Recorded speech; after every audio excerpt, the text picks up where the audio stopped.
No, I'm on time. Wait, no, you cannot leave this classroom. Hold on. God, my mouse is acting up. It's the worst timing. You cannot leave this classroom. Nobody's allowed to leave this classroom. I'm having technical difficulties. There we go. Okay, I think we're good. I'm here. Oh God, full screen. Please, no, it's the wrong screen. Full screen. There we go. Okay. Oh, I wish I had like a bell. Okay, you know what? I'm gonna edit this in. Hello, class! Make way for the Dancing Princess of V4Mirai's first generation Crystallis. My name's Serina Maiko, charmed, and welcome to today's lesson. Now, yeah, I've got my Invisalign in, so I've got a bit of a lisp. Don't worry about it. The cutoff is 15 minutes. I don't make the rules. No, but I'm here now. Technically, the stream was live. It was live before 15 minutes, so I'm still good. Now, I was initially gonna make like a presentation slash like slideshow type thing, but I thought it could be more fun if I could get this whiteboard and like get a bunch of different color markers and just go ham with the visuals. Oh my God. Okay, let me save this. It's gonna call it ABO lesson. All right, so as the title says, oh gosh, the hiccups. As the title says, today we're going to be talking about the Omegaverse, aka ABO, aka Alpha, Beta, Omega. Let me get my notes. I've got notes. I have a lot of notes because there's a lot of things to talk about, you guys. It's like surprise. There's so much to it. Dragon. Oh God. Hi, Kai. Thank you. I'm so scared. No. There's nothing to be afraid of. There's nothing to be afraid of. We are gonna have a very educational time here. Yeah, that's what's gonna happen. So, welcome to a Scuffed, I can't write. A Scuffed guide to the Omegaverse. Woohoo! That's the W. Woo! Okay, yeah, you know, I was a little nervous before about doing it like this or his hand are in. But now I'm really happy I did because this is really funny. So yeah, I'm just gonna clear the layers whenever I need to. I guess I could keep it there for now. But yes, welcome to a Scuffed Guide to the Omegaverse, presented by yours truly, Serafina Serina Maiko, charmed. Quickly, disclaimer before we get into everything. The Omegaverse, it is a subgenre of erotic fiction, so you can imagine there will be some light discussion on anatomy, biology, sexual content. However, today's stream is not about the smut. Today's stream is to educate the people that there is more to the Omegaverse than the smut. And there is so much that goes into the world building to create what is known as the Omegaverse or the ABOverse or Alpha, Beta, Omega, respectively. So yes, quick disclaimer. For gender affirmation reasons, please note that I will be using the terms male and female strictly in a biological sense. I hope that you understand it is never my intention to trigger, misrepresent, invalidate, or dismiss the existence of the transgender community. Additionally, if you hear me using the terms boy and girl or man and woman interchangeably, please proceed with the assumption that I am speaking strictly about their anatomy unless spoken otherwise. So just want to get that out of there. There's a lot of controversy surrounding the Omegaverse, so just want to make sure that you guys understand that this is coming from a good place. This is coming from a good place, and it is. I never ever want to do anything that could make anybody feel uncomfortable in my spaces or my community. So, with that disclaimer out of the way, here we go. Question 1. Oh, I do this. What color should I write in, by the way? I feel like red because I'm red. So, what is the Alpha, Beta, Omega verse? AKA ABO. Now, as I said earlier, the Alpha, Beta, Omegaverse, aka ABO, or Omegaverse for short. Oh, I wasn't recording. That's whatever. Omegaverse for short is a subgenre of erotic fiction. It originated. Oh my God, wait. Where did I put? Oh, here, it's down here. It is a subgenre of erotic fiction that originated in the BL community, specifically the supernatural community, the supernatural fandom, which I actually didn't know until I started doing the research for this, because there's a lot of things I know about the Omegaverse, but you know, I gotta check my facts, you know, I don't want to be spreading misinformation, and please feel free to educate me if you have any like semi-safe for work like PG-16, PG-14 facts or corrections that you would like to add. Please feel free to do so. But the ABO, the Omegaverse, originated with werewolves, anatomy and hierarchy, and the supernatural fandom. So the first official story to include themes of the Omegaverse and everything like that was published in early 2010 in the supernatural fandom, which would make Jensen Ackles the first Omega and Jared Padalecki the first Alpha. Now, I'm gonna be on, okay, not to ship shame, however, not a good start. Not a good start. If you don't know Supernatural is this like old TV show that it like ran for a really long time about these two guys that were that were like ghost hunters, like supernatural hunters, blah blah blah. They hunted down demons and vampires and I don't know. I remember the fairies, trolls, stuff like that. They just hunted down anything supernatural, and they were hunters. And I should mention that these two lead roles are brothers. So you know what? This is a very objective lesson. I will not be putting any subjective opinions. However, that is where the earliest signs and traces of ABO was seen in fiction. But therefore, I'm sorry. I'm sorry. I don't make the facts, okay? Just, yeah, do with that what you will. Next question.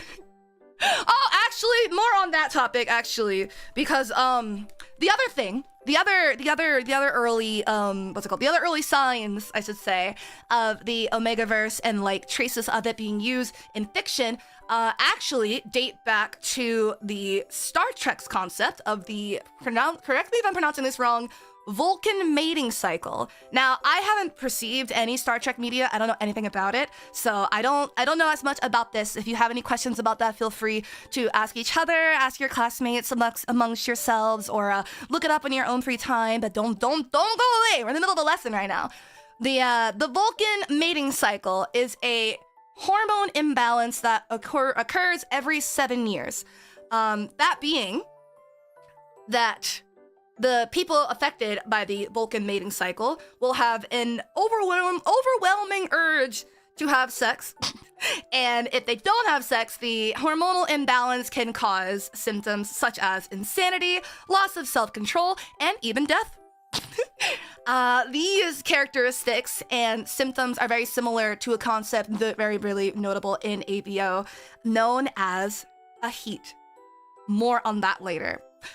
And then lastly, regarding the topic of where ABO originated, the genre of MPreg, we'll go into the full definition of that later, involving a cisgender male has been around since as early as the 1980s. I believe there was a few like fan works and illustrations and fan fictions and stuff like that that were made that had characteristics and consistencies with what we know the Omegaverse to be today. However, the first official, not official, because technically the first official fic was the supernatural one, apparently. But it wasn't really as prominent and well known until I believe, late 90s. Feel free to correct me, I'm not good at dates. Okay, now we can move on to the next question. Oh wait, I have to go look up. Forgot that order. God dang it. The question everyone wants to know. What are alphas? I should make this a little smaller so I can... Okay, next question. Okay, so what? Sorry, it's my first time teaching a lesson. This is so fun. Maybe I should be a teacher. Should I be a tutor? Never mind. I'm so stupid. I could not tutor somebody. Oh my god. What is... Or I guess R. What are alphas? You know, actually, we do it like this so I can write facts about them. So, what are alphas? I'm gonna do it to the left. Sorry. Maybe I should have just made a slideshow, but this is fun. I like having this like whiteboard. What are alphas, betas, and omegas? Okay, so alphas are the highest rank, meaning they are the most respected in society. They're considered to be typically... Oh. Wait. Do I get help? Wait, what? No, wait, what? Not my dad, don't look! I'm here to learn about the Greek alphabet. What do you mean, wrong class? Oh. Yeah, don't look. Don't worry about it. Don't worry about it, okay? Don't worry about it. Anyways, moving on. Alphas are the highest rank in society. They are usually described to be more aggressive, possessive, and dominant. Betas are the middle rank in society. These are what you would kind of consider your normies of the universe. So they don't go into heat or ruts. They don't have, they've got weaker pheromones than alphas and omegas do. And their anatomy is pretty much the same as our universes. Sometimes there have been a couple of stories that I've read that they usually say that betas are the highest population, technically. So even though alphas are minorities, they are still at the top of society just because of things like general intimidation and respect. But yeah, it's not what's it called? It's not something that is for sure consistent with every single story. I know. Overall, omegas are typically seen as the bottom of society, getting the bottom of society, getting ahead of myself a little bit there. But aren't beta particles stronger? What do you mean, like pheromones or? What are you talking about? What do you mean they're particles? What do you mean they're particles? You talking about like in genes? Oh, this is not a genes class. I'm so sorry. I know. Moving on. Yeah, so betas typically, or very commonly, you'll see in Omegaverse stories that betas are considered to be the highest population and that it is significantly more rare to be classified as an alpha or an omega. Sometimes this is brought up or addressed, other times it's not. I'm kind of under the impression, given the fact that it's like both extremes of the spectrum between like high society and low society, I want to say that more often than not, betas are the highest population and the most common classification in the Omegaverse. That being said, while they do lack the traits and anatomy that would set alphas and omegas apart from people in our society, they do still have things that make them distinctively betas rather than just like IRL humans. But moving on. Lastly, again, omegas, the bottom rank, the lowest of society. They are generally described to be more submissive, gentle, maternal, and nurturing. And they are also very often seen as less than in society, very overlooked, they're very demeaned. Oops. Oh wait. Did I do that? No. Okay. There's a lot of very demeaned, very disrespected by society, and very much oppressed, I should say. There's a lot I could talk about the oppression of omegas. We can get into that a little bit later if there's any questions. But I want to move on. I don't want to dwell on one thing too much because I have things kind of blocked out very, very, very organized here. So, omegas, bottom, betas, middle, alphas, the highest. In terms of whether you have an alpha male versus an alpha female, beta female, omega male, omega female, it would go alpha male, alpha female, alpha male, alpha female, beta beta female. Actually, I think betas are even, and then omega males are lower than omega females. Hold on, let me double check. Omega males. Let me double check this. Yes, omega's the lowest ranking. Oh. Wait. Hold on. Let me double check. That's correct? Okay, good. Yeah. So yes. It's kind of seen as though actually, I'm not even gonna say a little. It is extremely centered around gender roles and expectations. But yeah, so if you were to look at the hierarchy, I guess, or make like a little pyramid, let me make this a bit smaller so I have more space to work with this. This is so funny. I love this. Okay, scale. Make this a bit smaller so I have some space to draw a pyramid. Oh, let me make that a bit smaller actually. This is fun! I should do another teaching class like this. This is so funny, especially all the reactions. As for how I know, I hate that I know. What did you say? That's correct. So yeah, if I were to make a, like, triangle of the highest to the lowest of society, that's supposed to be 6, right? Is that 6? Yeah. It would be omega males, omega females.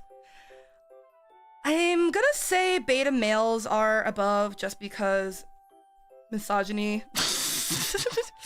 And then alpha males, omega, wait, what? Oh, alpha females, right. You can't really read that, but yeah, alpha males, alpha females, beta females, omega females, and omega males. It's essentially what you would expect if we are using common, like real world sexism and misogyny and like gender roles and stuff like that. However, being a male omega is seen as more shameful in some stories than being a female omega because of those respective gender roles. Sorry, I don't know how to explain it, but you understand what I'm trying to say. Is there anyone that's confused? What position would you... Oh my god, you can't just ask me my classification like that. No, it's a secret. It's a secret. No one needs to know. No one needs to know. Is omega the only one that is able to get impreg? Yes, omega males are the only ones that are able to get pregnant. Omega males cannot impregnate others. I believe I actually have a whole thing about this because I have a little diagram of the anatomy that I can show you. But yeah, omega males cannot impregnate women or other omegas. However, alpha and beta females can impregnate omega males. More on that in a second. I'll explain that a little bit better once we get to the actual anatomy. And again, I just want to mention that while there is a lot of common knowledge and consistent facts within the alpha beta omegaverse subgenre, there are always going to be some things that are like kind of either exaggerated or like just are or aren't true based on the author's general preference and taste. So just keep in mind that a lot of the things I'm talking about, again, like I said earlier, I'm trying to keep it mostly centered around the independent variables and consistent facts that are found in the majority of ABO. But just know that if you come across an ABO story that has something in it that you haven't seen in other stories, it's probably just up to the preference. It doesn't really set or change the canon. But yes, that is alpha, beta, omega. And now, on to something that not as many people are aware of. There are, I mean, maybe you are if you know, like, wolf hierarchy and stuff like that. But there are also classifications which are called, which are known as, or which, called go by the name, that's what I'm looking for. That go by the name, delta and gamma.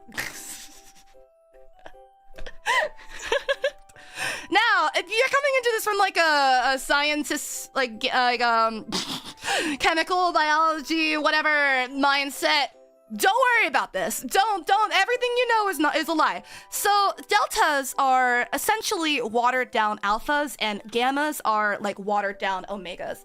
So I'm gonna try to put them in like an orange. So they're like a watered down alpha and a watered down omega. Yep, I'm just gonna write O and A. Whoop. There we go.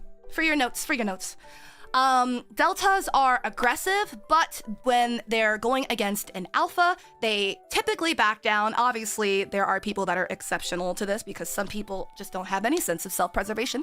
But their scent is stronger than betas, but weaker than alphas. And their rut can induce an omega's heat, but not an alpha's heat, or an alpha's rut. So if a delta were to go into rut, it can induce an omega's heat, but it won't do any. It won't affect an alpha because they're kind of classified as higher than them.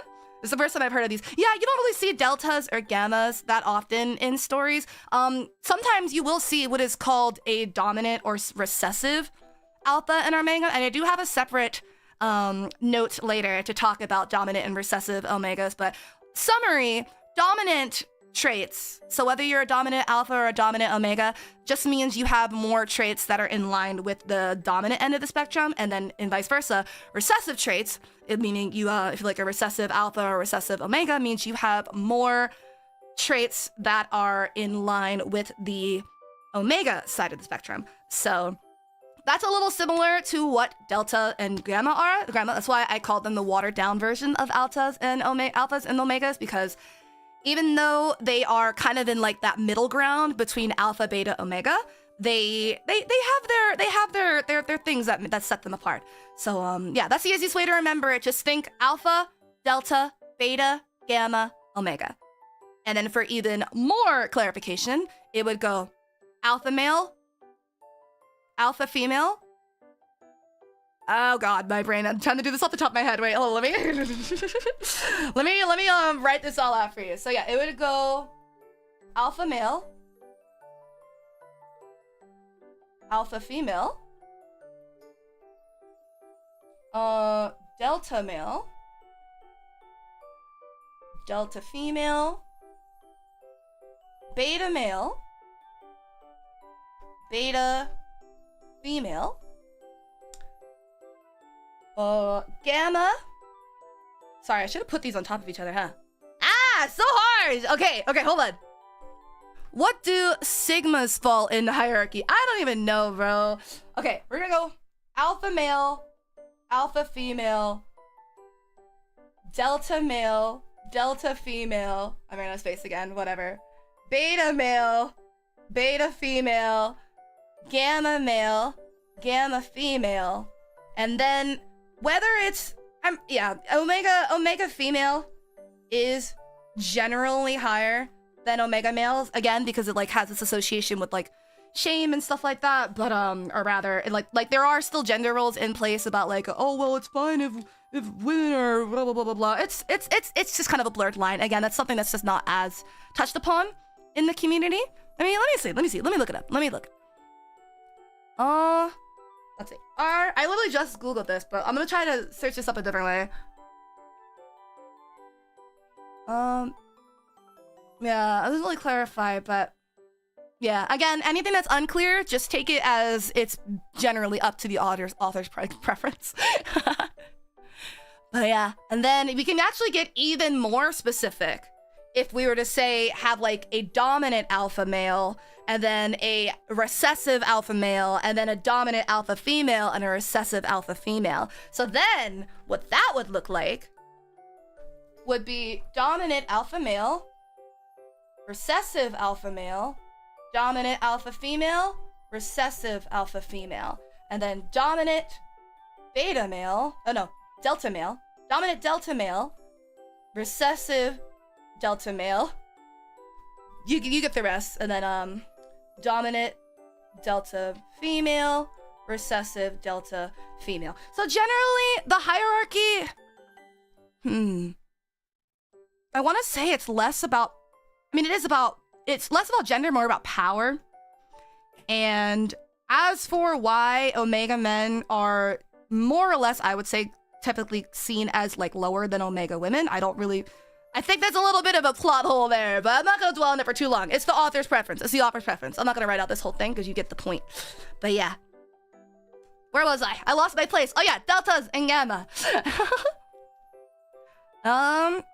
Oh, and then lastly, I just want to mention that gammas are submissive to betas, deltas, and alphas, but not omegas. So they pretty much fold to everybody except omegas, which is the only classification lower than them. Is that an ASMR title? Wait, what? Where? What? Don't tell me my stream did something weird, did it? Oh no. No, it says ZATSU. Eh? Miss Teach, can we do one where you learn the bionicle lore? I should know what that is, huh? That sounds like something I should know. What? Bion? Do I know what that is? What is that? What is this? These Legos? I will look into that. You know, that's not where I got my degree. But, you know, maybe I'll check that out. I'm sorry.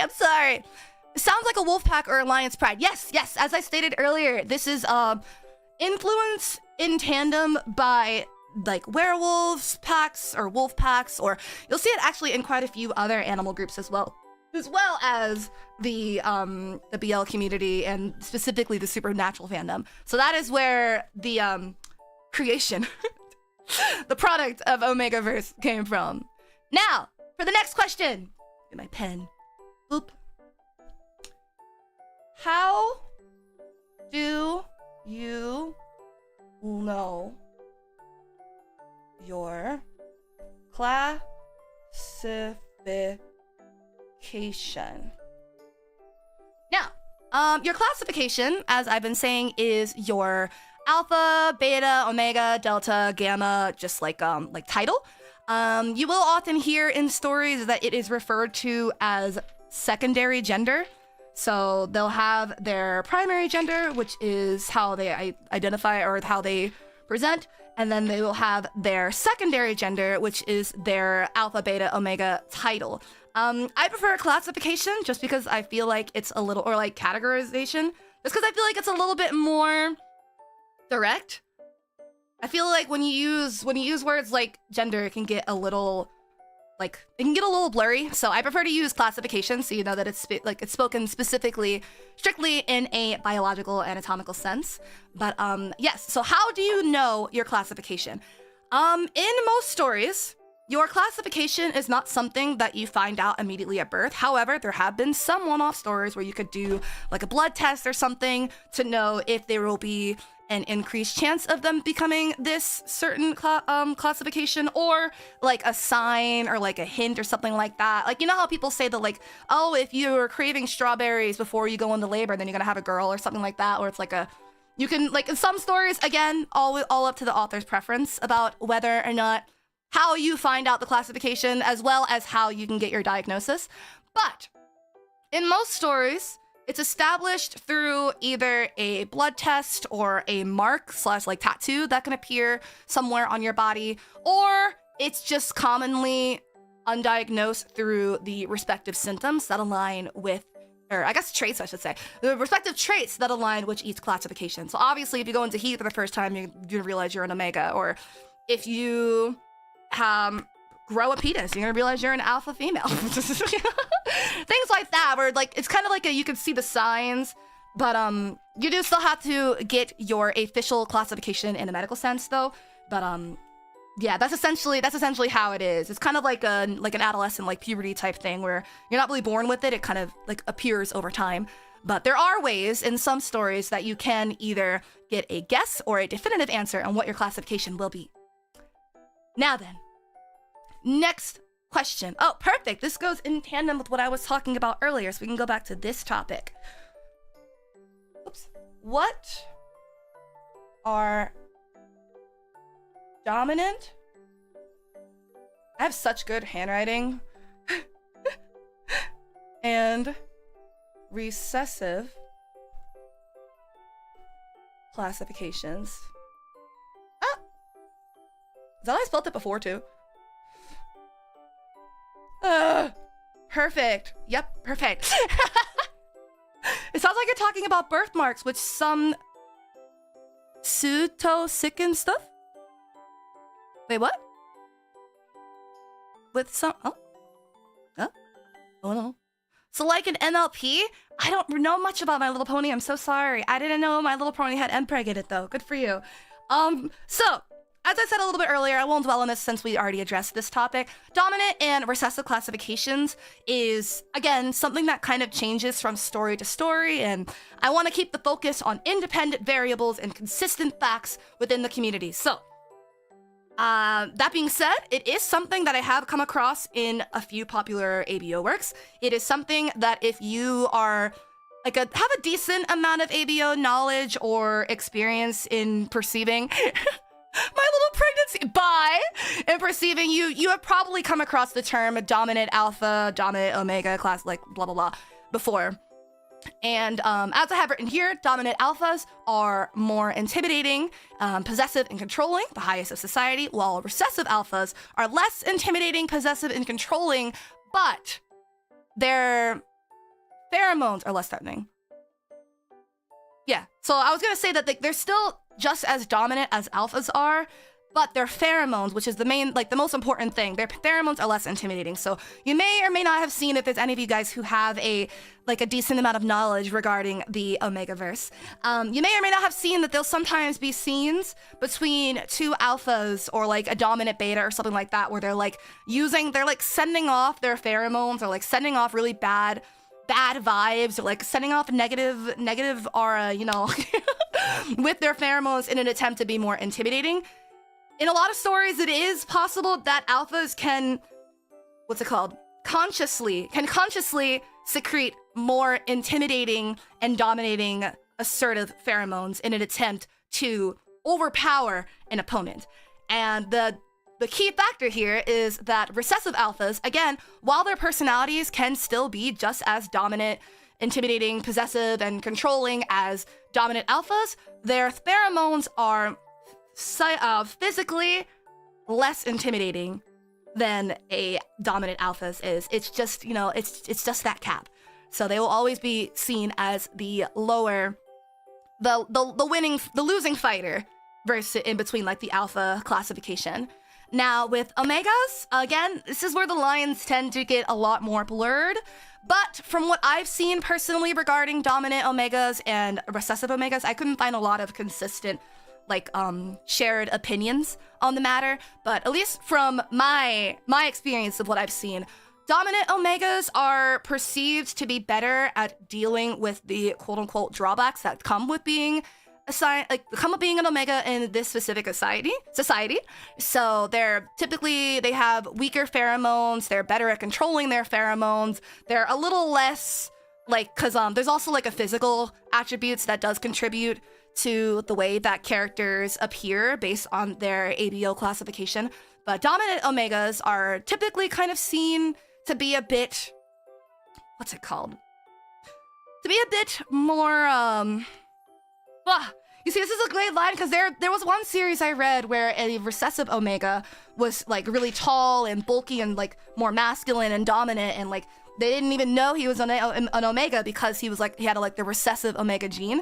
But in other stories, it's kind of said that dominant omegas are better at controlling their pheromones, and that the difference between dominant and recessive is how closer, where you lean closer on the spectrum from alpha omega. So, yeah, a bit of a blurred line there. I can't give a definitive answer, but that's just kind of what I've seen and what I've perceived from the community. Everyone kind of has their own opinions. I want to try to keep it consistent and say that dominant, again, would just lean towards the alpha side of the spectrum, and recessive would lean towards the omega side. So that would mean that dominant omegas would be more assertive and a little closer, higher up the hierarchy than recessive omegas, who are a bit more on the dainty, more delicate or frail side, I should say, in terms of strength. Now then, Professor, are we getting some literature as homework? You want me to send you a PDF of... No.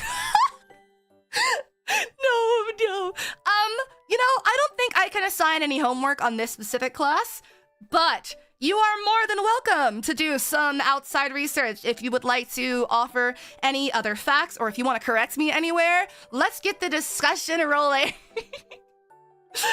Okay, next question. And again, if you guys have any questions about anything, or if you need me to go back or slow down, just let me know. There's gonna be a lot of time at the end for questions and reviews, don't worry. But the next question is ABO, Alpha Beta Omegaverse, only, what? Only about, I write sideways, I'm so sorry, men. Now, short answer, no.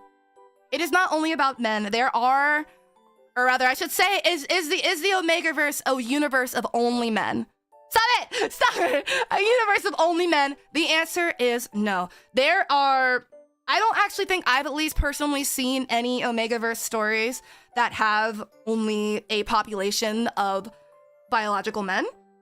From what I've seen, there have been, despite the fact that more than 80% of works have the focus centered on men, there are still females in the Omegaverse, and they also have classifications that could alter and make, what's it called? That could alter and make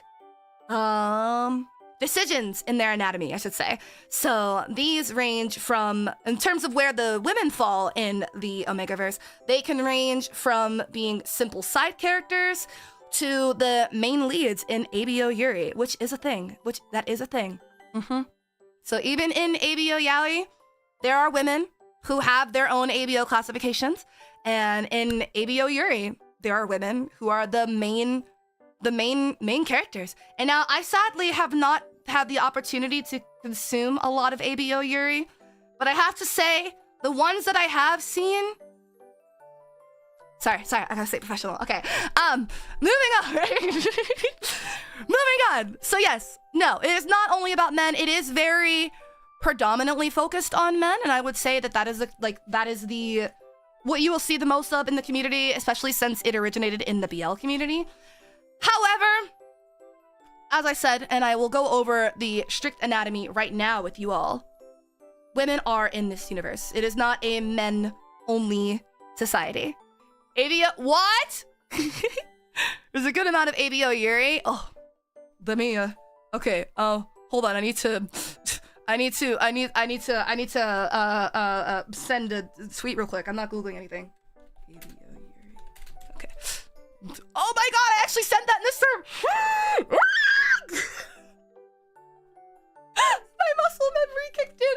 I just typed ABO Yuri into a random Discord message and sent it by accident. Species, thank you so much for the gifted memberships. Oh, wait, I gotta move the alerts below.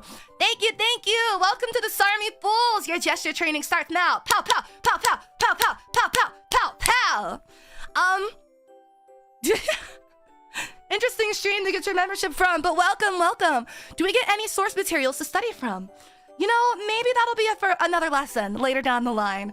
But unfortunately, we do have to make sure that I want to save all questions and concerns and clarifications for the end. So, on to anatomy. I made that really big. It didn't need to be. But anyway. Okay. So again, I'm gonna exclude, in terms of anatomy, deltas and gammas are essentially the same as their alpha and omega counterparts. So I'm gonna be excluding them from now on and like for the rest of the conversation, just because they're not as important. Like I said, they're just kind of like a watered down version of alpha and omega. So if you want to know more about deltas or gamma, or if there's anybody taking notes and they want to, and they have a whole section dedicated to deltas and omegas, or deltas and gammas, just take the facts that I have to say about alphas and omegas and just imagine them as slightly less severe for their delta gamma counterparts. So in terms of anatomy,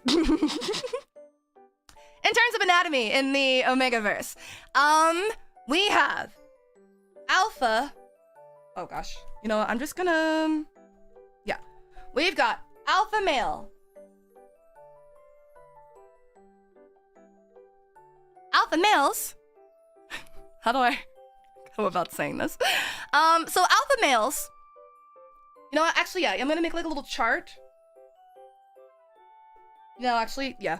Alpha males I don't want to draw this, but you know what? It's educational. So alpha males have only male genitalia. Sorry, you had to see that. Oh no, it's educational. Alpha males only have male genitalia. Alpha females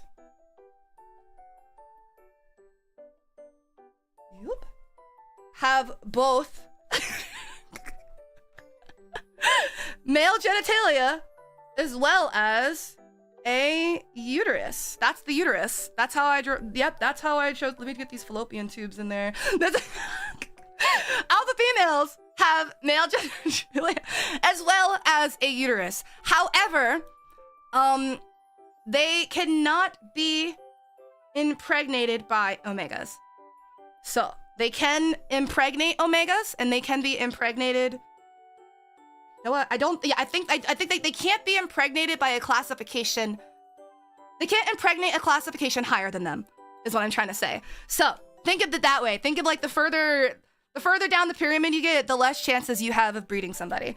So yeah, alpha females have male genitalia as well as a uterus. So that would include, when I say male genitalia, by the way, I'm referring to having, what is the scientific word for this? The schlong and testes. Next. What are we going for? Omega female. Now, omega females have only a uterus and like the vagina, labial, blah, blah, blah, blah, blah, whatever. They only have a uterus. They don't have any male genitalia. They essentially, similarly with alpha males, have the most similarities, I guess, to the anatomy of our common world. And then omega males. Omega males, just like the alpha females, have, oh my god, what is happening right now? Have both a uterus. Oh, thank you for the super. Wait, hold on, I gotta see chat that well. Where is it? Thank you so much for the 5 command. I can and will impregnate anyone and everyone, and nobody can stop me. Okay, well that's illegal. That's illegal. You're in timeout now, but thank you for the 5. So yes, omega males, while they do have a uterus as well as male genitalia, including a penis and testicles. However, as I said before, because they are the lowest of the... So I guess, yeah, that's what classifies it. Okay, so then I want to give my definitive answer based on the science that omega females... No, never mind. That's stupid. Sorry. Never mind. It's still an argument. But, bro, wait, did someone actually time him out? It was a joke! No, I'm sorry. No, I'm so sorry. My bad. Untime him out right now. Bro, do I have to talk about this at this age? Well, I had a disclaimer. What did you think it was gonna be about? But, yes, so... Yeah, I'm not gonna go too much into it, because if you don't know what reproductive organs are, then you gotta learn that first. I would say that's bare minimum knowledge, though. So get to that grade and then come back here. But for now, maybe don't. We're talking about the science here, okay? There's nothing inherently itchy about reproductive organs and societal hierarchy. So that's all I have to say about the topic. This is not NSFW. It is strictly educational. Now, omega males, they do have a uterus and they do have male genitalia, but as I said, they can't impregnate anybody because they are the lowest of the, they are the lowest of the tier, and their male genitalia doesn't operate the same way that a beta or an alpha, or a beta or an alpha's male genitalia would operate. So it they're essentially infertile from the front, or they're invirile. Is that a word? Invirile. They're invirile, but they're fertile. So if you don't know what virile means, I actually learned this word today. Virile is pretty much just the male equivalent of fertile. So for example, when a woman is very in ovulation or whatever, that's when she's at her most fertile, aka her highest chances of getting pregnant due to hormones and stuff. And then when a male, men don't have like a hormone cycle, so I can't really say, like, make a male comparison for it. But essentially, if men experienced ovulation and they are at a period where they were just like, I guess, I don't know much about how fertility in men is measured. But if they're at a point where their fertility was at its highest, that would essentially, yeah. So that would be virile. This means you're very fertile, but you're very virile. So yeah, omegas are invirile but feral, omega males are omegas are invirile but feral, and alphas are virile but infertile because you can't breed an alpha either. So now that we've gotten the anatomy out of the way, before we move on, I want to ask: are there any questions? Are there, just for a general check-in, you know what? I'm gonna go alpha male. I'm gonna draw these again real quick for you guys. Are there any questions about the anatomy of the Omegaverse? Oh, it should also be mentioned that when it comes to ABO women, again, because it was just so prominent in the BL community, because it was like so prominent in the BL community. Does this look like a uterus? How do I make this look more like a uterus? Whatever. Because it was very prominent in the BL community, I feel like that's like a large reason as to why facts about the way that it affects women in the Omegaverse just isn't as clear or defined. But, oh god, and then you just said the uterus. So they are, I guess the best way to explain this is fertile, infertile, fertile, infertile. I don't know if alphas can get other alphas pregnant. I'm pretty sure they can. And then they are infertile, but fertile, and infertile, but fertile. So that's the best way to remember it. That makes sense. Perfect. Okay, listen, I don't know. Hold on. Let me look at how to do a chibi uterus. How to draw a chibi uterus.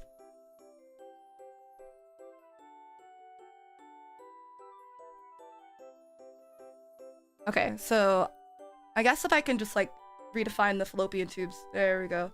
Does that look like a uterus, you guys? I'm trying. I look like yeah, sure. Whatever. Chibi. I asked if there was questions. Are there any questions? Let's see. You know, I'm gonna make a Q&A actually. I'm gonna make a Q&A. Ask me about the Omegaverse. And that way, if there's any questions I miss, you could put them in there. Yeah, if you have questions about the immediate topic, feel free to comment it. But if you have a question that can wait until the end, feel free to put it in the Q&A, or if I just miss it, put it in the Q&A, stuff like that. But anyway, coming to Seti's stream and she's drawing PP. Well, it's anatomy. I'm explaining the anatomy. Anyways, we are moving on. Does anyone have any question about how genitalia works in the Omegaverse? Last chance until we get to the questions segment at the end. What in the world? Okay, you know what, we're moving on. There are no questions? All right, understood. The next part of anatomy I want to talk about is scent glands. So, you should know what scent glands are because things have them. Scent glands are essentially, I have to go back to my glossary. I know what they are, but I have a hard time like wording vocab sometimes. Oh, I didn't write it down. Well, scent glands are God, what is the word for it? I'm like trying so hard not to use the word glands that give off scent. Scent glands are the places on your body that produce the most. What is a symptom percent? I hope, smells. Okay, there. I didn't use the word in the definition. Scent glands are the places in your body that produce either your smell. It could be like a secretion or just like a whatever. Like it secretes your smell or like a smell, like your natural smell. Now, scent glands are typically found on the wrist. Let me draw a little body real quick. Oh no.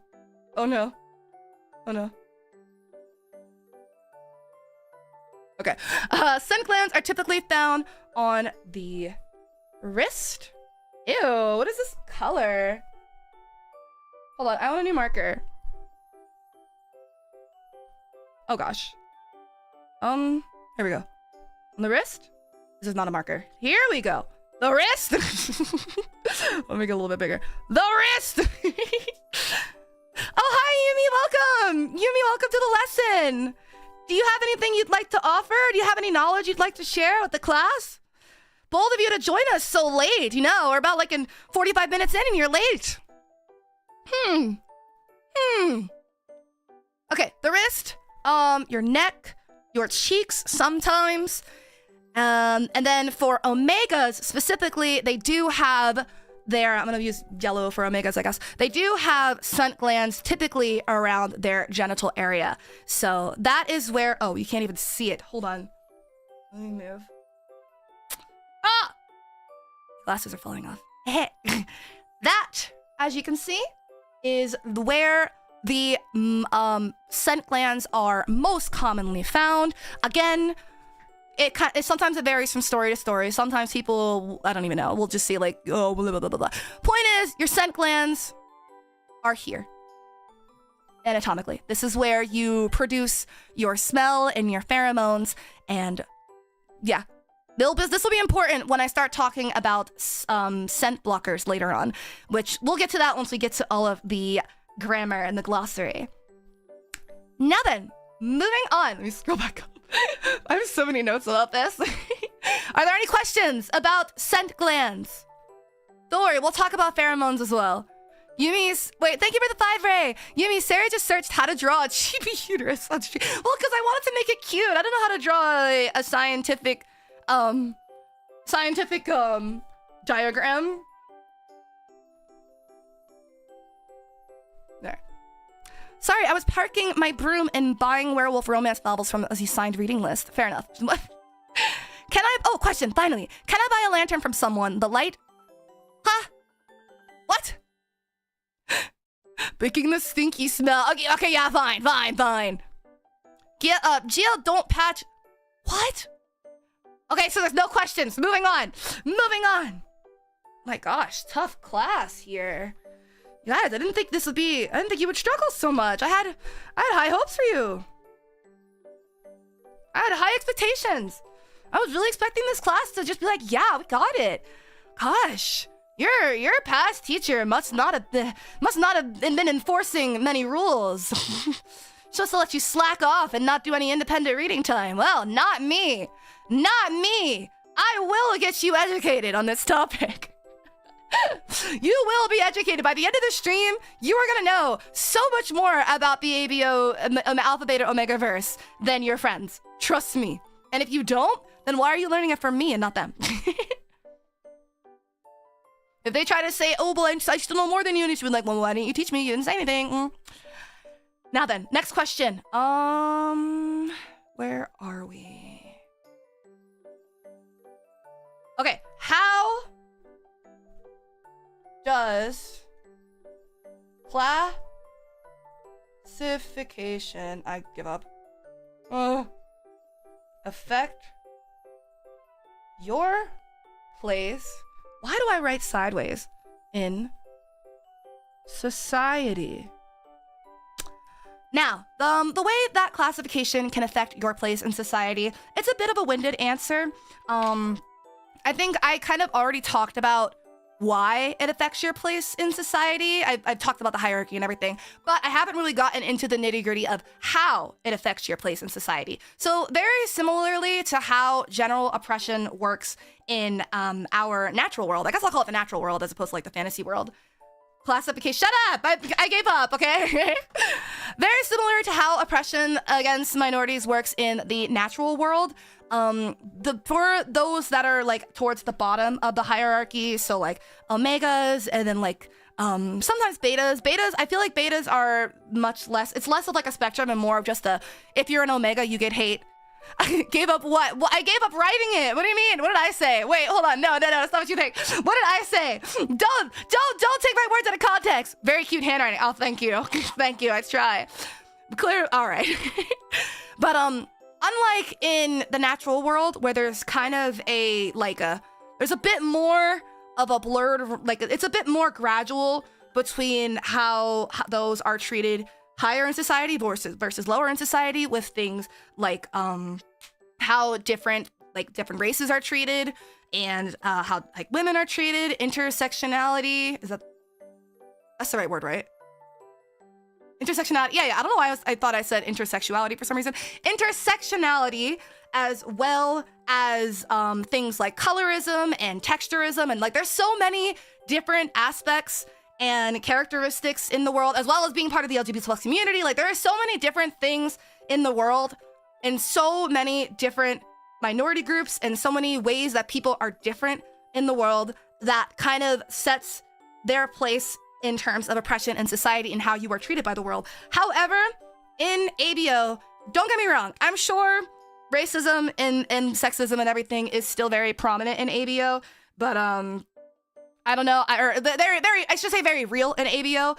It's just not a key factor in the genre as a whole. So I would argue, or I would say, that ABO is a lot more simple in the fact that if you're an alpha, you're seen as the highest priority. Like, you're just good no matter what. It doesn't matter if you're short. I mean, people will tease you and stuff like that, or like, I guess like there's also like physical attributes, but for the most part, your classification affects you in the sense that if you are an alpha, you are inherently privileged. If you're a beta, you're kind of seen as, like I said, that middle class, like average person, but it's not as in, and not in any like a negative way. You're just kind of like you're just a normal person. Like alphas are rare anyway, so betas aren't necessarily getting bullied or oppressed for the fact that they aren't alphas. It's more of like an alpha has a privilege over betas, but that doesn't mean that betas are inherently oppressed by alphas. Now, there's definitely oppressive behavior towards everybody from alphas towards other alphas.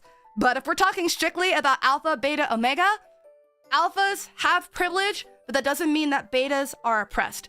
And betas have privilege over omegas, and omegas are oppressed. So omegas don't have any privilege over anybody, and they are oppressed by both the alphas and the betas in the society. Typically, though, while alphas can attempt to dominate and oppress other alphas, you will, and betas and omegas, you will notice that in the omega community, typically, it is a much more welcoming, like gentle space. They're a bit better receptive towards each other in terms of having unity. They never really try to have power over each other. They don't try to dominate each other. They're just kind of like, yeah, we're omegas, we're the bottom. We're not expected to try to dominate anybody, not even ourselves. It sounds like rich, class, and poor. Yeah, that's what I mean. It's like there's a lot of like examples I can draw back to the natural world to explain the hierarchy with everything like that. But yeah. When you make a whole new hierarchy of oppression for your erotica. No, yeah. But yeah. So yeah, like I said, alphas are not oppressed because they are the highest of society, and they do have privilege over everyone else. They can attempt to oppress each other, but there is no status higher than them that they can, that's what I should say. There's no status higher than them that they can fight back against to oppress. And then with betas, they don't receive targeted oppression. It's more of just the general oppression of alphas dominating society, but they're not specifically targeted the way that omegas do. So I would say they face like semi-oppression, but not like full-on oppression the way omegas do. And we could talk about the omega oppression in a minute, but what sets them apart, though, is they can oppress or contribute to the oppression of omegas, but they can't oppress alphas, because alphas are ranked higher above them in society. And then with omegas, they are ranked the lowest of society. They will not attempt to oppress anybody. They don't have the systematic power to oppress anybody. So even if they wanted to, omega oppression is just not a thing. Or omegas oppressing others is not a thing, and alpha oppression is not a thing. Again, they can try to oppress each other if they just don't have that much unity and solidarity. But in terms of systemic social hierarchy, alphas cannot be oppressed, and omegas cannot oppress in a verb sense. Now, it all sounds so cool. I know. Serious classifications, but don't worry about it. I gave up writing. I literally was just like, I don't know what it is. Sometimes I think letters different than the ones that I'm writing. Like, I legit don't know why this happens. Because I do it when I'm typing, too. Like, I'll just hit a letter. Like, I'll press, like, a B, fully intending to put a V or something. Like, I don't know what's wrong with me. Here. Classification. Are you happy now? Did I spell it wrong? I think there's one F, actually. Oopsies. But yes, that is the difference between how different classifications are treated in society and how they vary and compare to each other. Now, specifically talking about Omega oppression. Now, the ways that you will see Omega oppression, or honestly, I guess I should just start with the ways how oppression is like seen in the Omegaverse world. You will see it in, again, similar to how the natural world works, with a lack of job opportunities, increased reasons for bullying, unfair treatment, inequality treatment, like unequal treatment. As far as I'm concerned, or at least as far as I'm aware of, there was never any segregation in terms of alpha and omegas. I actually think that I don't even think they have like alpha, beta, omega specific bathrooms. It's more based on their primary gender rather than their secondary gender. So where was I going with this? I already forgot. Blah, words.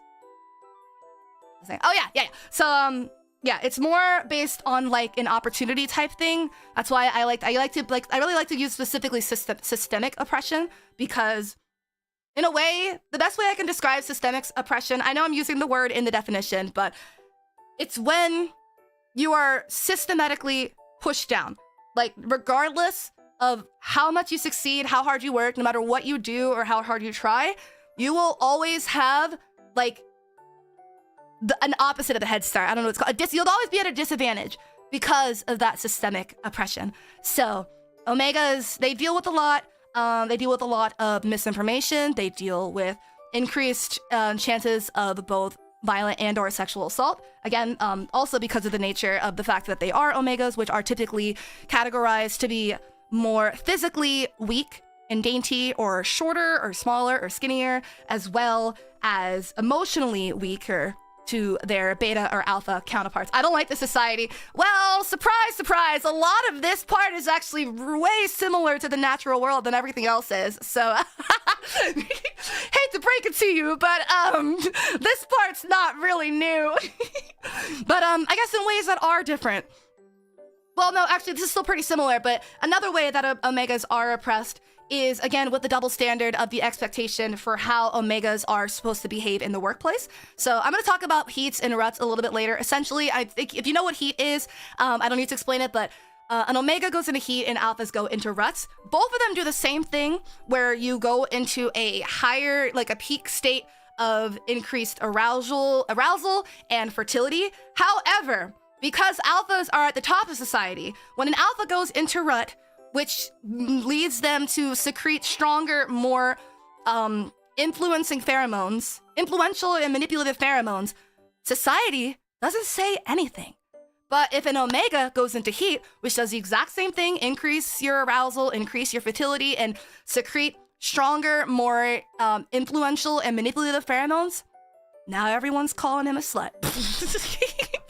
Now everyone's calling you, they're calling you irresponsible, they're calling you inconsiderate, they're calling you a loser, they're saying you shouldn't be here, they're saying you have no right, this is why omegas shouldn't be allowed in the workplace, this is why omegas and alphas need to be separated. Like, it's just a slew of double standards for how omegas are treated versus how alphas are treated, solely because of the fact that even though alphas aren't the majority in numbers, or they are still the top of the systemic society. Hi, Meow, welcome! This is basically a dystopian based on sex. Okay, controversial opinion.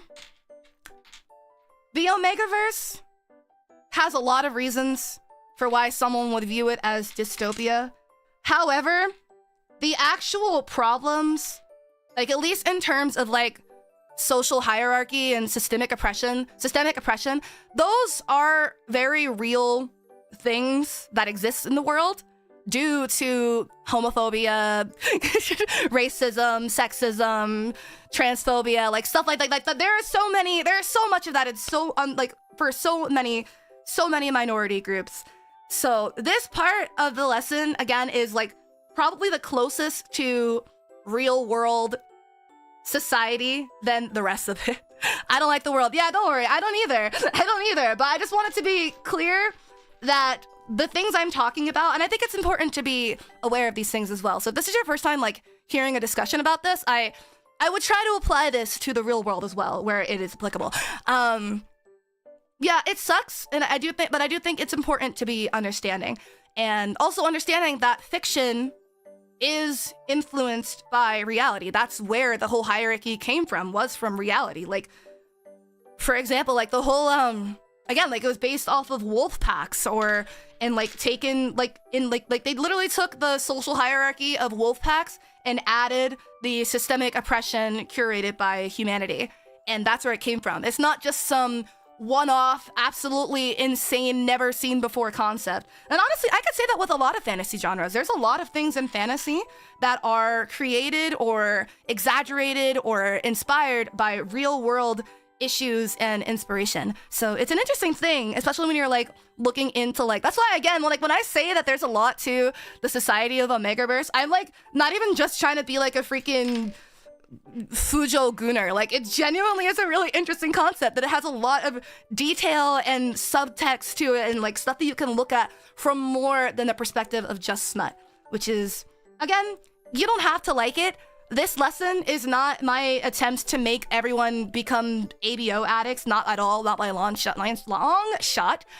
I just think it's interesting to learn something new, especially to learn something new that has so many layers and so many consistent canon facts to it, and a lot of what's it called? Shoot, I was gonna say something. So many layers and depth, and like it's really thought out.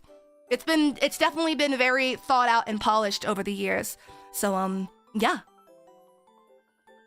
Funny thing is, I've heard that the wolf pack hierarchy isn't as fixed as we once thought, and it's a lot more cooperative. Oh yeah, I for sure, I don't think wolves or any animal is at all to the extent that it is an ABO, but that's what I mean when I say it's inspired by wolf packs and like lion, like stuff like that. Like it's inspired by some like the ABO hierarchy in animals, and it's a combination of the ABO hierarchy in animals as well as the systemic oppression in humanity. So that's why it just kind of goes haywire. And yeah, there's a lot to the ABO universe in terms of anatomy, but in like smut and stuff like that, and like physical appearance. But there's also, I would say, equal amounts, if not more, detail to the way that the society works in the Omegaverse. Wah. But yes, more on, I guess, if I'm trying to think of other ways that, like, other examples of oppression against Omegas. Double standards are definitely the big one. Obviously, oh yeah, stereotypes. Stereotypes do affect everyone, just like in the natural world. There are good and there are bad stereotypes, and they all have negative impacts on the community on this respective community. For example, Omegas have a negative stereotype that they are very promiscuous, and that they're overly sexual, and that they're easy, and they just give it up to anybody, which, as a stereotype, you can't just say that about all people. And that's a stereotype that has a negative stereotype. That is a bad stereotype. Whereas with alphas, a stereotype that is generally generally seen a good, I guess when I say good and bad stereotype, I mean how society views that stereotype, or the value and moral, like where it stands morally in society's values. So an alpha stereotype, like a good alpha stereotype, would be that alphas are really well put together, or that they're really strong. They're not as emotional. They're not very weak. They don't cry. They don't feel emotions. Like, they can just handle anything. Like, they're tough. They can tough it out. They can take anything. Like, you don't have to worry about hurting his feelings, because, he's an alpha. He's not gonna cry about it. Or, you don't have to, like, he's gonna do super well in class because he's an alpha. So he's super, super smart by nature. All alphas are super smart. Those type of things, even though you can argue they are coming from what's known as the best intentions, I use quotation marks there, doesn't change the fact that it is a stereotype and a generalizing statement to be made about a community. And honestly, it's just really, it suppresses individuality, for lack of a better word. It suppresses individuality, and it puts pressure on the community to behave and present in a certain way, or in a certain way based on how society views them. So that's why I say, obviously, bad stereotypes are inherently worse, but that's why I say that good stereotypes, or what's considered a positive stereotype, isn't good either, because it can still have negative drawbacks. Now, don't get me wrong.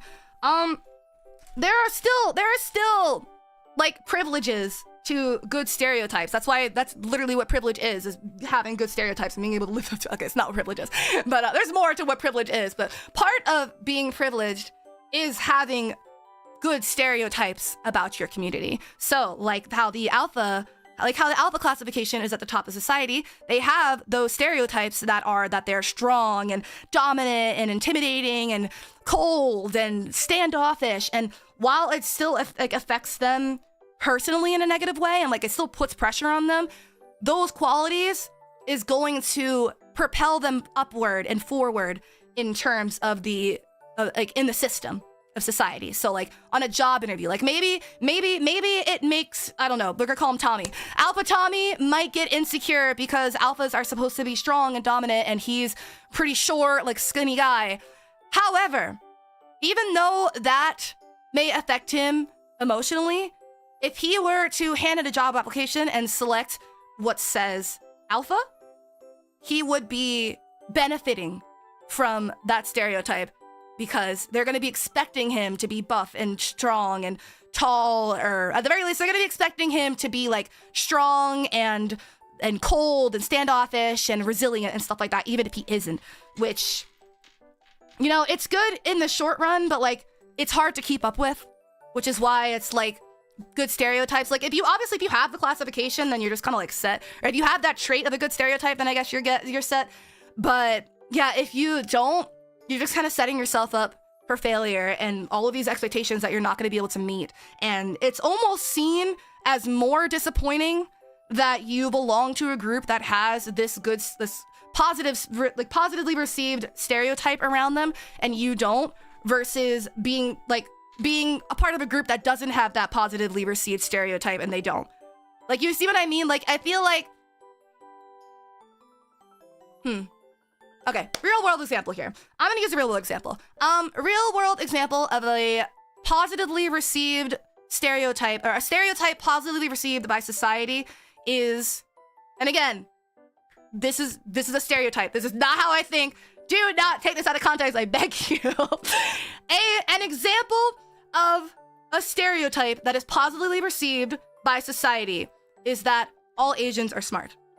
So the way that this can be the way that this can negatively affect Asian people is if there was an Asian person who is not very educated academically, they would be shamed more than a race that doesn't have that stereotype of being smart. Because it's like the expectation kind of doubles how society views you for not having that trait.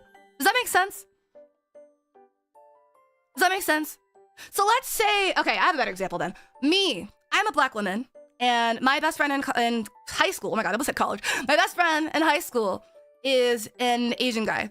And for example, I mean, people are smarter than me, but whatever. For example, if we both took a test and I scored 100 and he scored a 70, the reaction, if someone believed this stereotype, the reaction of someone that believed that stereotype would be significantly worse than if I had scored a 70 and he had scored 100.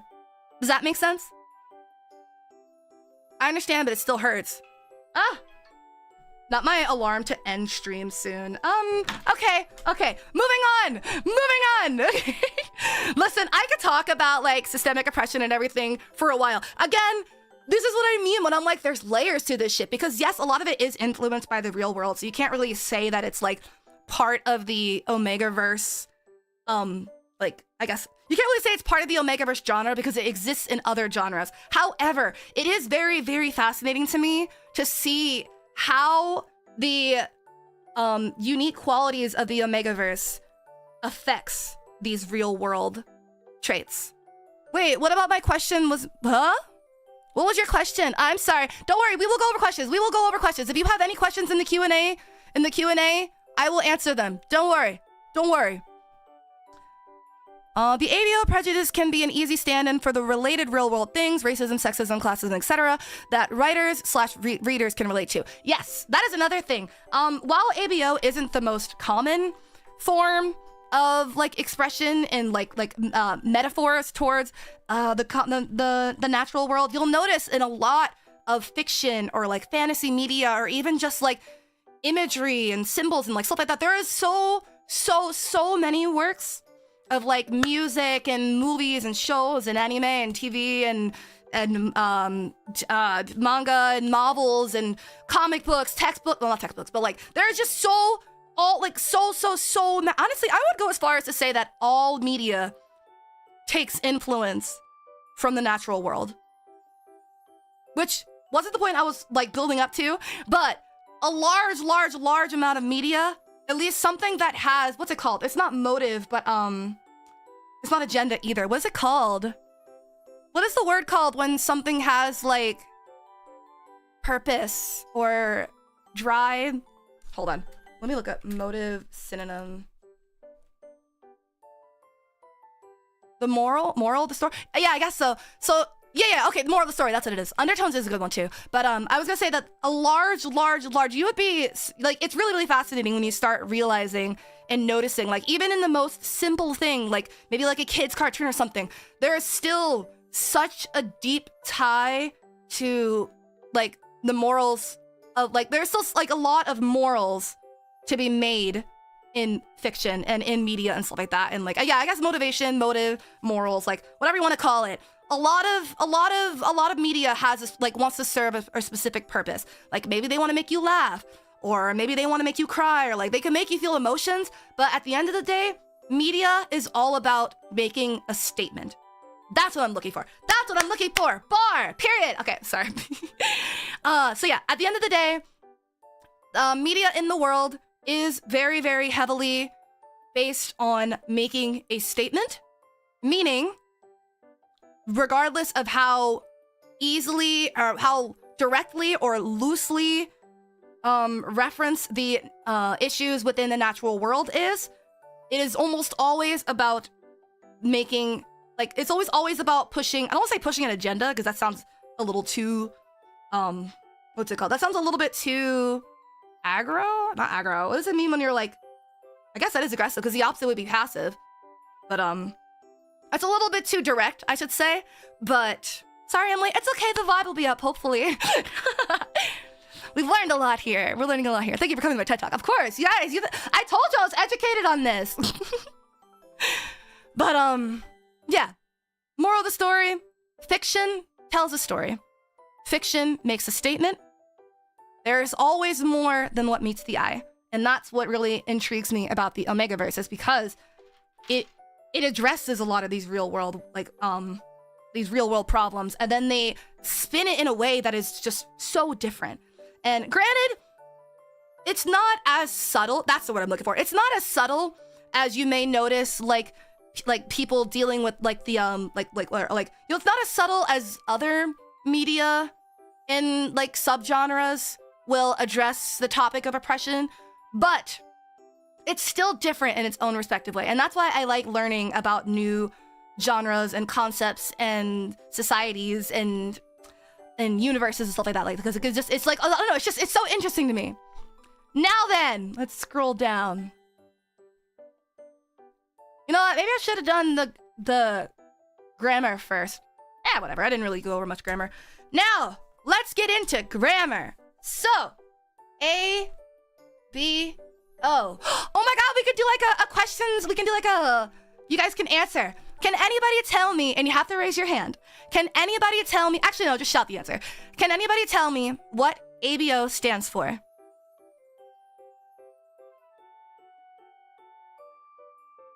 I can wait. Actually, and as a matter of fact, while you guys think about it, I'm gonna grab some water.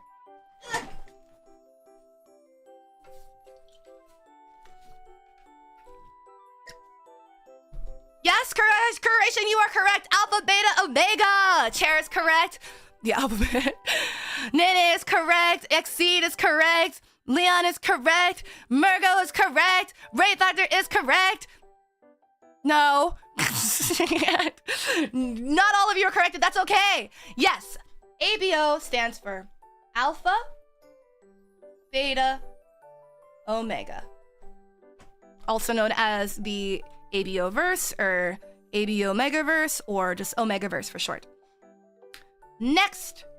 All right, so we're gonna get a little bit trickier here. Next one is a term that I have not told you what it means yet. Does anybody here, but you might know this outside of the ABO community, this is just one that you'll see pretty popular in fan fiction and fan works in general. Can anybody tell me what the letters AU stand for?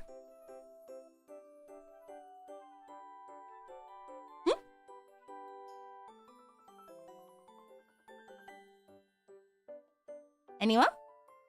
Alternate universe. Yes! AU stands for alternate universe.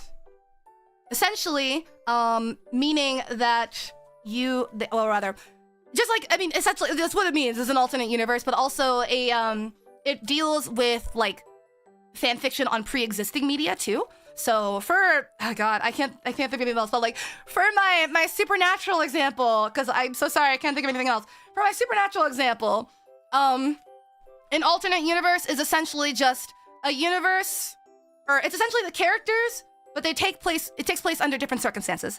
There we go.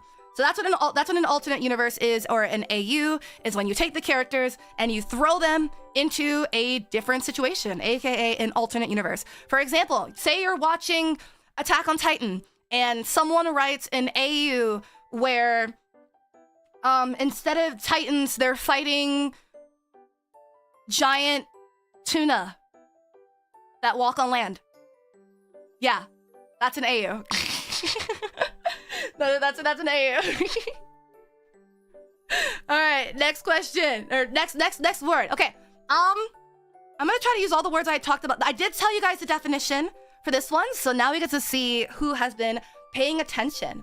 Can anybody tell me what is secondary gender?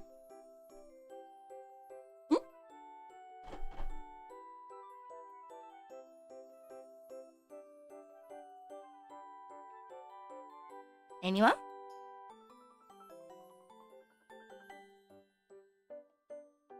Alternate genital. Someone was not paying attention earlier. ABO dominance. Whether you're alpha, beta, omega is, yes, correct, Leon. It is whether you are alpha, beta, omega. That is your secondary gender, or that is what is referred to as your secondary gender in the ABO universe. So it is the, it's different from how, like, you identify. Yeah, so I guess a closer way to look at it is, if you were to compare it to the natural world, secondary gender in ABO pretty much just means, like, biological sex. Come back. And then your primary gender is just, like, both how you identify. Yeah, how you identify and present, I guess. So yeah, secondary gender is strictly to do with your reproduction, I should say, with your hormones and your reproductive organs. And then your gender, or your primary gender, is just how you present, how you feel. So that's the best way I can explain that then. Next. I should have trusted my gut. Okay. Can anybody tell me, we're gonna do a little bit of anatomy here. What are scent glands? This might be a bit hard, because even I didn't have the best answer for it. But feel free to word this as best as you can. I know it's a little bit messy, but oh yeah, we could do some true and false at the end too. Okay, I'm quizzing you guys now. I'm quizzing you.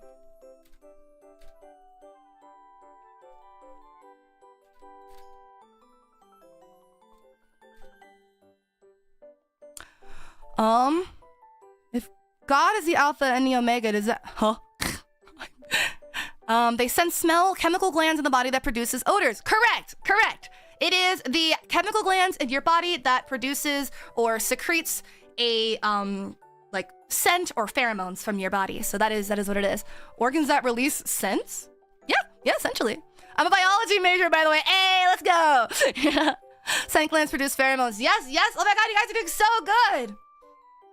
Now, you know what? I'm gonna throw you guys an easy one then. Since you got that one, there's no way you'll get this one wrong. What are pheromones? Can anybody tell me what pheromones are?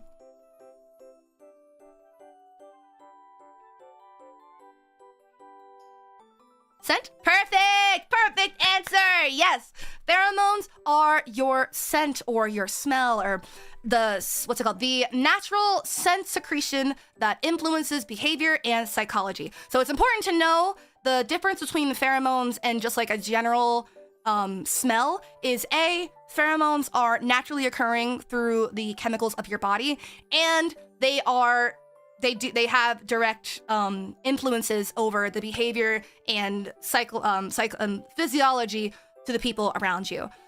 It's notably stronger on the far ends of the classification spectrum. So as I mentioned before, if you look at the classification spectrum of ABO, the far ends would be dominant alphas, and then the other far end would be recessive omega. So the further you are to, the closer you are to a dominant alpha and a recessive omega, the stronger your pheromones could be. Now, next word.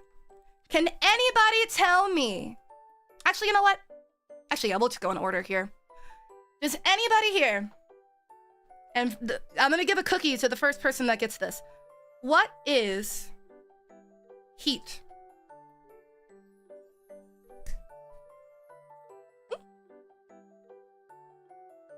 You can produce pheromones in the lab. Oh, true, true. Then yeah, it's just a scent. My bad. In ABO, it refers to like your natural scent. I guess I meant like natural scent as in like, oh, it's not like a perfume, but there is actually pheromone perfumes. I don't know what I'm talking about. Ovulation. Question, please. Where are the scent glands? Oh, the scent glands are located. Oh wait, I have this somewhere. There. The scent glands. Sorry. You can find the scent glands on your neck, your cheek, your wrist, and for Omega specifically, it is often discussed to be found on their genital area. Now then, heat. Omega mating cycle, right? That's an acceptable answer. Ovulation, that's a better answer. Energy, wrong. Horny, acceptable. Breeding season, correct. Reproductive cycles, correct. A part of time in an organism's reproductive cycle where they can produce successfully. Correct. Sexual breeding instincts, yes, yes, yes. You are all correct. A heat is when, it'll be in ABO, by the way. Let's not forget, this is an ABO lesson, okay? A heat is when an Omega specifically is at their highest peak of arousal and fertility. So this happens both periodically as well as it can be induced. So for Omegas, they can have their heats induced from alpha pheromones, which is why again pheromones are they're really important. Where's the cookie? My bad. Thank you, Ghost of Gazzello for that. Really important in this universe to remember what pheromones are. It's a keyword you're gonna hear about a lot. Same with heat. And yeah, the best way I like to describe heat, it's just ovulation, really. Likely, so yeah, peak fertility and arousal, and yeah, there's really no other way to sum it up.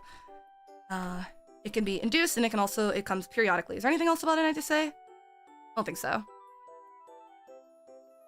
I know sometimes you'll see in fiction, or as opposed to nonfiction. So actually no, I guess there are heats in nonfiction, so it doesn't matter. But sometimes you'll see in fiction that going into heat causes you to be like entirely out of control almost, or like I've sometimes even seen stories where like someone will be in, like the Omega will be in heat and like they barely even remember what happened, and it kind of gives you like the state of like as like you're high almost, and others are just like strictly just a physical reaction with your body, a little more more similar to how it works in the real world. Because if you don't know anything about ovulation is the period during a woman's menstrual cycle where she is at her most fertile, and I believe it's when she's producing the most eggs. So the body is gonna send signals to the brain that make you obviously you get more baby fever, makes you want to kind of settle down and find like a long-term relationship with somebody. It also makes you more aroused because it wants you to go out and reproduce with someone and mate with somebody so that you can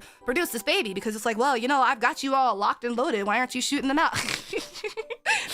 Another thing, something else I forgot to mention. This actually has been noticed too. This is actually something that, again, it occurs in the natural world too. But when an omega goes into heat, or when a woman is during ovulation state, they get physically more attractive. Now, typically it's said, like, I've heard, like, usually when I see this and stuff like that, people are saying they become physically more attractive towards the opposite sex, specifically.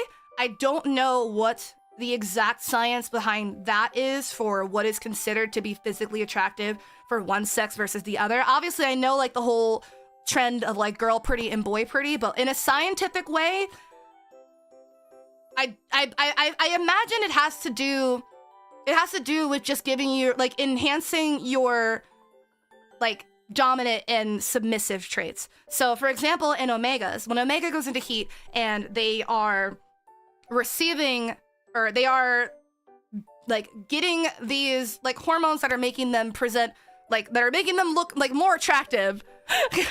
Because of pheromones are like transformation. It's because of your hormones, not your pheromones. So your pheromones are just the scent secretion that influences the, that, like, influence and manipulate people's behavior and their, physiologically. That's more of an external thing. Your own pheromones will not affect you. Your pheromones are just how you affect other people, whereas a heat is how you are affected as the omega. So if you are in heat and you're experiencing, like, ovulation-like symptoms, for lack of a better word, you know, like increased arousal, increased fertility, because the body is like, you're at your most fertile right now, you should give birth right now, you should find a mate right now, you're gonna experience an increase in, like, sexual desire, or in looking for a mate. And another way that your body wants to help you find a mate is by doing things hormonally to make you look more physically attractive to the opposite sex. And again, when I say opposite sex, I just mean, like, towards alphas specifically, but in, like, the natural world, the way I've seen it in articles and stuff like that is when a woman is in ovulation, her body is sending hormones and signals and stuff like that to make you more attractive. So, like, maybe you're, like your hair will be a bit softer, smoother, like your skin will be a bit smoother, or like your I don't even, like, just like things that, like, is, like, considered what is more attractive, I guess. Cause it's hard, because, like, when it comes to science stuff, it's really hard for me to, like, understand how it would look in a scientific way rather than a beauty, like a societal beauty standard way. But like I said, I think the best way to summarize it is, rather than saying, oh, you're more attractive, it just heightens and exaggerates the features that are commonly associated with being an alpha or an omega. And then the way that is portrayed in the real world is, like, it just exaggerates your features that are most commonly associated with being more dominant versus submissive. Because obviously, if your body is making you send out, like, shiny hair and, like, glossy eyes and, like, this, like, even complexion and like smooth skin and like, I don't even know, like your features get softer. That's what I'm looking for. For, like, omegas in heat, their features will get softer to make them appear more delicate and, like, I guess submissive towards an alpha. And then in the real world, when you're ovulating, I don't know what I can't think of an exact example, but yeah. Serina has that constant Riz. Oh my god, yeah. The puppy dog eyes, exactly. It's biological Riz. It is biological Riz. It's, yeah. You know, it's hard out here to be a woman. It really is. Hold on, let me see. Does ovulation affect your physical appearance? Let me give an example. Your pores can look even smaller, yes. So during this time, your skin may look and feel its best, plumped and moisturized by plenty of hormones. That's because you're about to ovulate. Your pores may even look smaller than usual. So stuff like that, where, like, your pores can look a little bit smaller, or you'll have, like, a bit more of, like, an even tone to your skin, or you get, like, a glow. Thank you. That's the best way to describe it. You get this glow. You literally get aura from ovulation. But yeah, that's a heat. Similarly, who can tell me what a rut is? I talked about this a little bit earlier. I want to see if anyone remembers. This is not as commonly used, but it is still a pretty well-known term. I'm learning much more than I thought I would. I'm telling you, I am educated. Isn't rut the period? No. Bad day, different rut. Rap misspelled by heat, but for men, it makes them horny. Correct. A rut is the heat equivalent for an alpha. So similarly to how I mentioned that alphas, heats can be induced as well as occurs periodically, and it increases their arousal and fertility. It is the exact same effects or as well as like sends out more pheromones. It's the exact same for an alpha, except when an alpha goes into heat, it's called a rut. Now in both the natural world and ABO, sometimes you'll just see that like men or alpha, it's just called the heat for both like men and women. In ABO specifically, it's just a bit more of a direct term to call it a rut. I don't know, I guess it's called a rut. Scientifically, you know, but like in the slang in ABO. But yeah, so like omegas, an alpha's rut can be induced by omega pheromones, but it also occurs periodically. And so when an alpha is in their most, aroused and virile state, or virile state. Virile being the complement to fertile. So fertile essentially, again, it's like another, like similarly to how heat is used for both men and women, and how fertile is used for both men and women. But rut is a term for just men, and virile is a state for just men, because fertile can mean that you can both receive babies and submit babies, but virile means that you can submit babies. I hope I explained that correctly. But it also is like it also is tied to like men's masculinity and like how to explain this, and like increasing what makes them desirable as a man as well. So like maybe when you're in a virile, it's hard to, I have no idea how to draw a real life I don't know how to draw a real life comparison because men don't have hormonal cycles, or maybe they do. Maybe hormonal cycle isn't the word. Oh, hold on.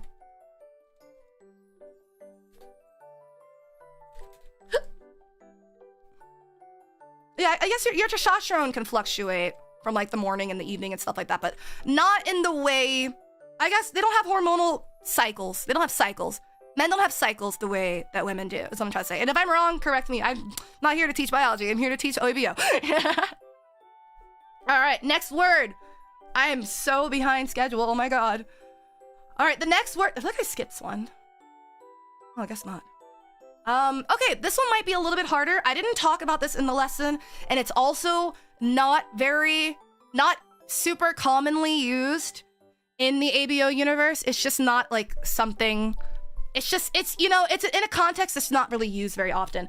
But by chance, does anyone happen to know what gender presenting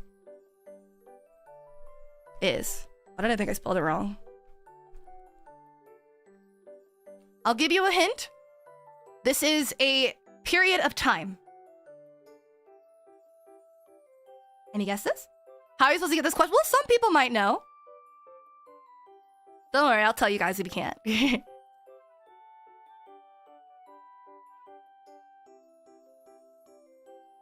It's not actually gender, but the gender you show yourself as. It is in reference to your ABO classification. When your ABO identity comes out of the closet, close. I was like hesitant to put this in here because it does sound misleading. Hi, honey! It does sound misleading. It's when you find out your secondary gender. I'll be honest, that's what I also thought it was when I first like saw the term. I thought like when they were like, oh, like yeah, he's gender presenting or whatever. Like when I first saw this in like a glossary for ABO, again, like when you read it, you think like, oh yeah, it's the gender you present as, obviously. But According to my sources, gender presenting is the period of time from when a child is born until they start to show signs or receive their official classification. So as I said before, most stories, you usually don't know your classification until adolescence, or at the very least, like, you don't show signs or symptoms or traits of it until adolescence. So that period between when you're born to adolescence is referred to as your gender presenting stage. So you are like you're waiting to see what your ABO classification is going to be. Hi Nova, welcome. Oh gosh, you guys are so late in the lesson. We're gonna have to catch up. Don't worry, we'll go through and review everything at the end. Drunk raid? Oh god, is she drunk? Hello, lab rats. Welcome. Make way for the Dancing Princess of V4Mirai's first generation chrysalis. My name's Serina Maiko, charmed, and welcome to a Scuffed guide to the Omegaverse, brought to you by yours truly. Omegaverse? There's a lot of information about it. I've been teaching you guys a lot. Tell them, chat. Tell them. Or class. Tell our new students here how much you've learned from today's stream. Because I guarantee you, there are a lot of people here that are learning so much more than they expected to. You gotta be honest. Whether you like what you're learning or not, that doesn't involve me, but doesn't change the fact that you are learning. We got brought from math class straight to health class. Perfect. Oh my god, yes, class. Does anyone have a favorite thing that they've learned so far today that they would like to share with our new students that just came in? Oh my god, Exceed, thank you so much for the 5. Lab rats, for your safety, please close the stream when before you're in too deep in the Omegaverse. You see, they're telling you how much this stream influenced them to get into the Omegaverse. I learned, even though I already knew a lot. Look at that, Nene knew a lot about the Omegaverse, like an unnormal amount about the Omegaverse, and she learned something new. Serina shares full of interesting stream ideas. You know what's funny? I have so many stream ideas, and 9 times out of 10, I don't end up doing them because A, I'm afraid of straying too far outside of my niche, and B, I don't think it would get approved, and I'm scared of rejection, so I don't ask. But, you know, I have a lot of just random, wild stream ideas that I have written down, and I'm just like, honestly, I don't even think that's practical for a VTuber live stream, but it's in my head, and I want to make it happen somehow. The crazy streams could be members only. I thought about it. I was actually gonna make this a members only stream, but then I put a lot of work into it. Not really. I was gonna put a lot of work into it. I was gonna make a whole slideshow for you guys, but then I decided to do like this whiteboard style, and now it's a bit more casual. I actually think this is a lot more fun than stressing over making the slideshows, because the presentations are so annoying and they take the fun out of it for me. And because this is a topic I already knew so much about, like there is probably like 1 or 2 things in this entire lesson that I had to actually look up, or that I didn't know before. But when I was putting this lesson together, all of this is stuff that I knew already. The only reason I was like fact checking and looking it up is because I want to make sure that I was like I wanted to confirm to make sure that what I knew was correct, or at least accurate to an extent. But yeah, all of this is stuff I already knew. I did not have to do really any like secondary research for this. I just had to do I had to check my work, so to say. Don't let your dreams be dreams. Exactly. Okay, so did anyone comment what their favorite thing they've learned so far from today has been? Did I miss it? Hold on. Ooh, ooh. No? Fair enough, fair enough. I saw a lot of mpreg. The anatomy drama. Oh god. Listen, I told you we are here for educational reasons. I have to give you a diagram of the anatomy. Yeah, you know, the anatomy is pretty much the largest part, or the loudest part of the AVO Megaverse. So we missed the drawing. Oh yeah, let me show you guys. Oh, that's not it. I think it's this one. Here is the anatomy of, oops.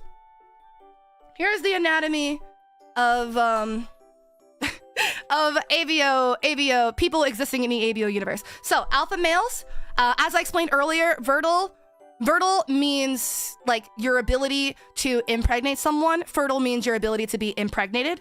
So alpha males are fertile but infertile, and they have only male genitalia. Alpha females are fertile yet infertile, and they have both male genitalia and a uterus. Omega males are infertile but fertile, because omegas can't give birth. Omegas are fertile but infertile, and alphas are infertile but fertile. Omega males have a uterus as well as male genitalia, and then omega females just have the uterus. So one thing that is really interesting is, like I said, omegas cannot get people pregnant. They are entirely infertile. Maybe there are some one-off stories that do, but the point is that omegas are, it will not be possible for an omega to impregnate anyone, including an omega male trying to impregnate an omega female. Similarly, alphas cannot get pregnant. So if an alpha male were to try to impregnate an alpha female, it would still not work. Even though they have the uterus, it doesn't function the same way that it does for their classified counterparts. So that's an interesting thing to keep in mind, because alpha women can breed omega men, but omega men cannot breed alpha women. Isn't that fascinating? But now back to our little quiz section. So the next word we have is, and this is something I actually don't think I told you about yet, but I just want to know if anybody knows what this is and wants to get ahead of me and answer for me. And then I will go through and do a more in-depth description. Wait, women can breed me? Maybe I'll stick around. You see, now you guys like it. Now you guys like it. Interesting. A lot of omegas in chat. Hey, I don't judge. Yeah. Can anybody tell me what are heat suppressants? Medicine, so not horny. Anti-horny drugs. People, nope. Medication to suppress heat. Self-horny chill, suppressing the horny things. Always stop working in the climax of the, oh, wait, what? Does it work on rut too? Yes. So you are all correct. A heat suppressant is a medication or injection to suppress or lessen the effects of the individual, or the omega's heat, because I forgot, like, ruts are for alpha specifically, and heats are for omega. So that's like how I will be separating them, so there's no confusion over whether something affects both or one or the other. Heat suppressants are medication to suppress or lessen the effects and side effects and symptoms and urges and pheromones of like an omega's heat. It is to help them essentially control themselves. It is very much an internal thing. However, again, with the importance of pheromones and the fact that your pheromones are heightened during heat, the side effect of decreased pheromones are really, really helpful in keeping an omega's heat from affecting those around them, especially alphas. And similarly, rut suppressants work essentially the same way for alphas. It's a medication to suppress or lessen the effects of their ruts. So that would be increased aggression, possessiveness, arousal, and fertility and desire to breed, stuff like that, as well as suppressing your pheromones a bit. So yeah, suppressants are essentially, they're kind of like birth control, where they help you regulate your hormones at a time where it would be in an influx or outside of the normal. No, it's only suppressing it, not taking away. Yes, it will not make your heat go away. It just suppresses the symptoms, so it doesn't impact the people around you. There have been stories where an omega or an alpha will be taking suppressants, and people can still tell that you're in there in heat. Like, they could still, like, they could smell it faintly, but it's not so much to the point that it's like incapacitating type thing. But yeah, that's what heat suppressants are. Similarly, we also have what is known as scent blockers. Now, I'm not gonna ask you guys what this is because it's pretty self-explanatory, but scent blockers are products that are used to suppress the pheromones of usually most typically of an omega to deter unwanted attention or advances from higher classifications. They can also be used by alphas that don't want people to know that they're an alpha.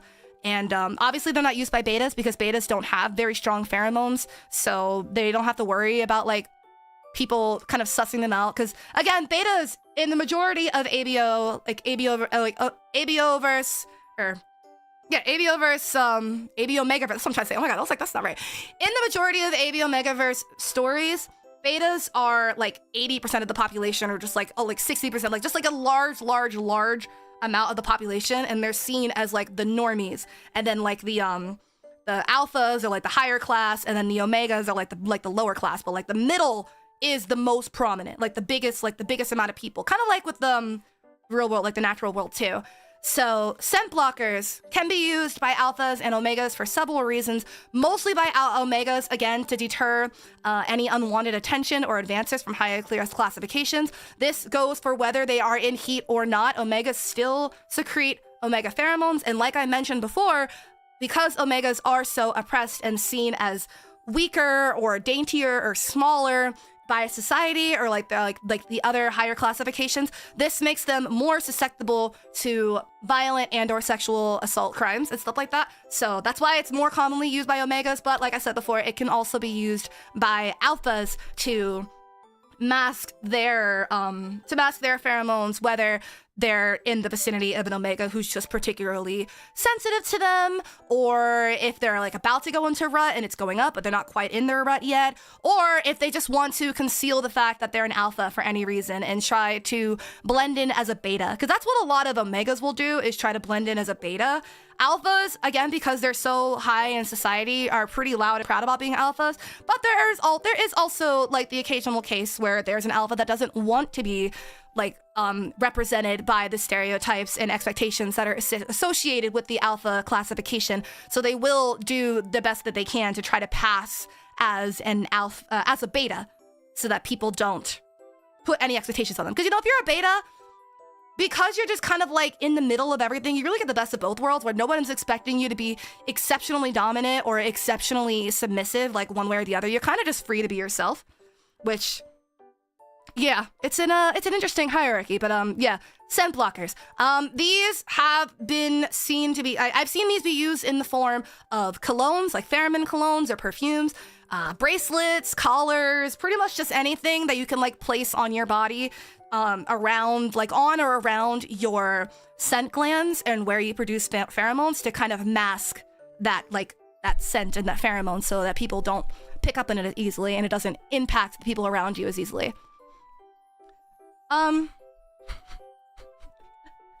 Okay, the next word. Okay. You know, I'm not gonna take answers for this one, so please do not supply the definition for this.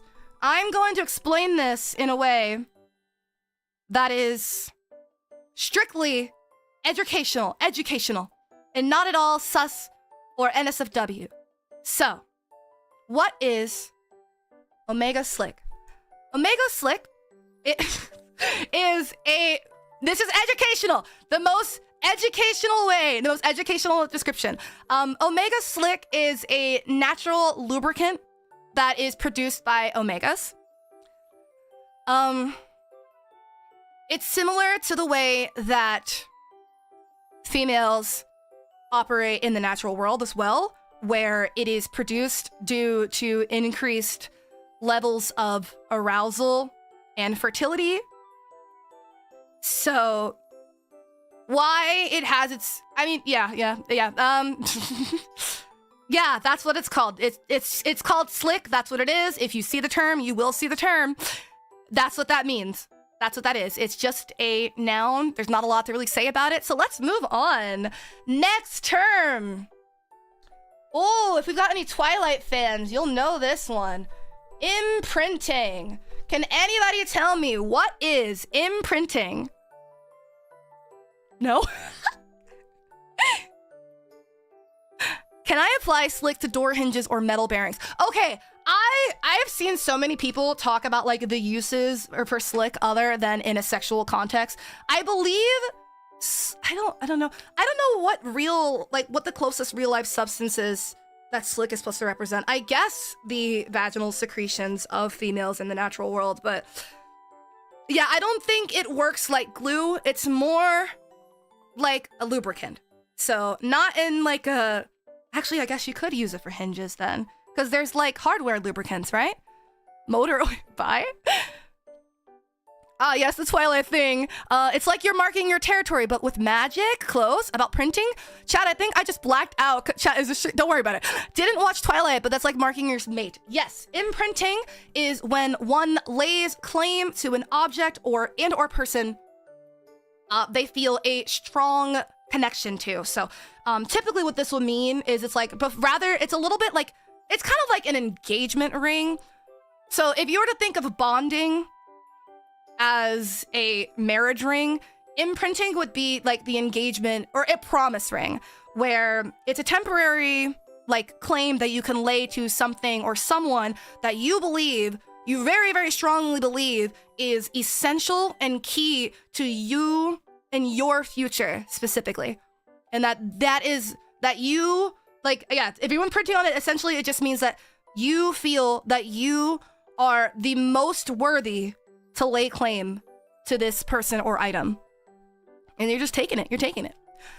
Now, the reason I made the Twilight reference, as someone that hasn't even seen Twilight, there's like a scene in the movie where Jacob imprints on the baby or whatever, and it's like it went really popular as a meme where Bella was like, "You imprinted on my daughter!"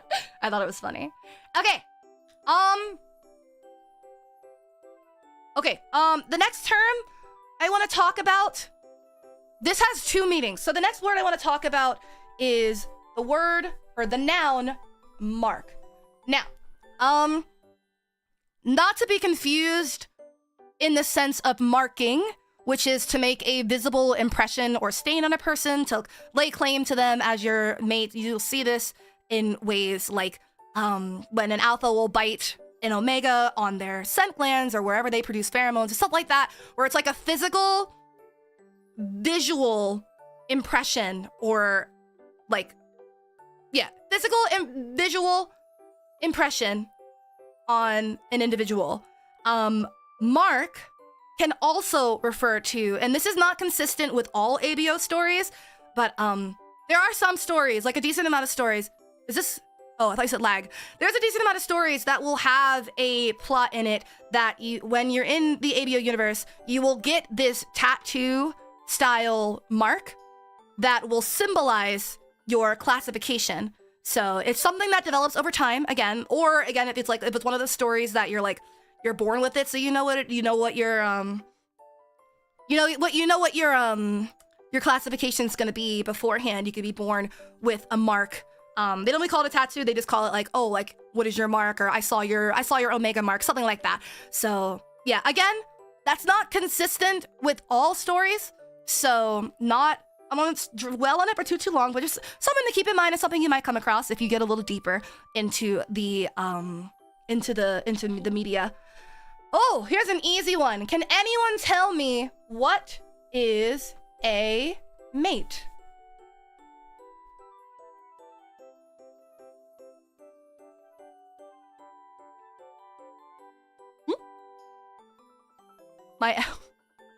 Oh, so sorry.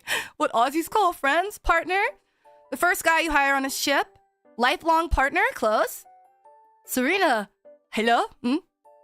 Like your official lover, partner, synonym. Mate? I'm looking for someone to give me a specific word here. I'm looking for someone to tie it to a specific word. Isn't it like your one true partner? Yeah, I'll accept these. I was hoping someone would say it's short for soulmate. So the word mate, it comes from soulmate, and it's like like you all said, it is the word that you would use for your partner that you believe you are destined to for life. Someone that you has been like predetermined that you were going to cross paths with, and that is the one for you specifically, like the one person in your life that you need to be yours, and like your number one, your top person, your highest priority. Essentially, that is your mate. I'm dead, not that mate. Soon. Oh my god. Mate can also mean like the action of mating, which is like to, yeah. But yeah, that's what mate means. It's just short for soulmate, essentially. Pretty easy. Next turn. Here comes the highlight. Does anybody know what is nodding? Sarmi, you should know this one. You should know this one. This is an easy one, and I will be going further into depth to talk about. Don't ellipses me. Nut. Someone noted something I can't say without getting banned. Shoot, you know what? You're so right. Never mind. Don't type it. Don't type it. My bad. I will explain. Oh my god, I completely forgot about that. Automod, do not type it. Do not type it. Automod will get you. My bad. That was a setup. So you know the skin on the stick, it's trying that in a nod to prevent. No, what? What?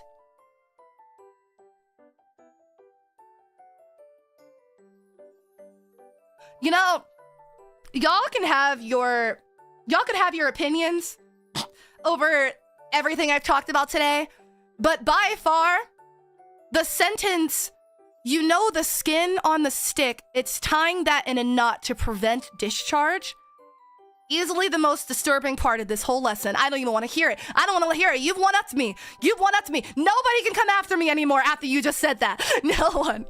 It's locking in with love. Perfect. That is the best way to describe it. So, nodding is a swelling that forms at the base of an alpha's male genitalia, aka their penis, during intercourse. When a partner knots their mate during intercourse, it expands on the inside and locks them in place, increasing the chances of pregnancy. So the way this works physically, if I were to like kind of give you a diagram, let's say this is the uterus, and this is our male genitalia. The way it would work, if you are, and I should also mention, the nodding only happens if you are breeding with someone you have a strong emotional, like a strong bond and connection to. You won't just knot any like random one night stands. Essentially how it works is the male genitalia enters the uterus, and they're having a good time, gets very, very aroused, and the alpha would usually get pretty overwhelmed by just how much they love their partner and how happy they feel, and like the possession and like the claim, that to lay the ultimate claim and possession over their partner. Oh wait, I did it in the wrong spot actually. Their member can do this thing called nodding. So essentially what will happen, or you know what, I need to draw this out a little bit better.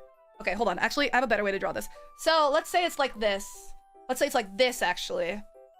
What'll happen is it'll go in. Yeah, this is a good way to describe it. So it'll go in, and you're like, oh my god, yeah. And then what happens is like the base of the male genitalia swells up and enlarges, making it get locked in place like that, so it can't come out. Remember, like memberships, yeah, like because it's bigger than where it came out. You know, best way to explain this, you know how people will always say, well, actually, in terms of entity or objects. Okay, hold on, how to explain this? So you may, or maybe you haven't heard, but people will say, if you are going to insert something into the rectum, it needs to have a flared base so that it can't get in and get stuck. Nodding is essentially what happens if you push the flared base in with it. Now you can't get it out at all because it's bigger than the entrance, and it physically, like, it will tear and cause like actual pain and damage if you try to remove it, because it's going from a larger to a smaller, because it's like, yeah, pushing from a larger to a smaller shape. Let me get it back, actually. I'm in. Because it's pushing from a larger to a smaller shape. Oh my god! I'm like deleting all my notes by accident. Okay. Well, whatever. Because it's pushing from a larger to a smaller shape, what the hell? Okay, there. Because it's pushing from a larger to a smaller shape, it doesn't have the advantage of gradually expanding the uterus and being taken out. So this is a plot, like, pretty important.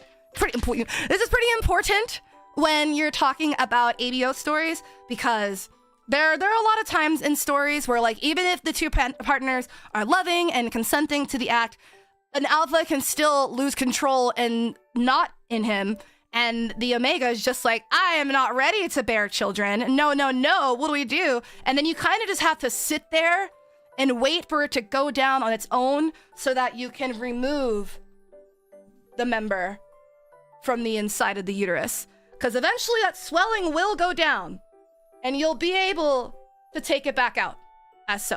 It'll go back down, you'll be able to take it out as normally. If it doesn't, well, yeah, you can wait for it to go down, or you can continue the act and shoot babies in there. But I have seen stories where they have to just sit and wait for the swelling to go down and then take it out. Or I've also seen stories about, like, times where an alpha or an omega have accidentally knotted and they're freaking out because they just don't know how to get it out, or, like, it hurts to try to take it out, or if they don't understand enough about what knotting is and how it works, like, they don't understand how badly it would hurt to try to forcefully remove the knot, can cause a lot of physical and psychological damage, I imagine. All right, next term. I closed my notes and I deleted them all, didn't I? No, did it delete? Did it save?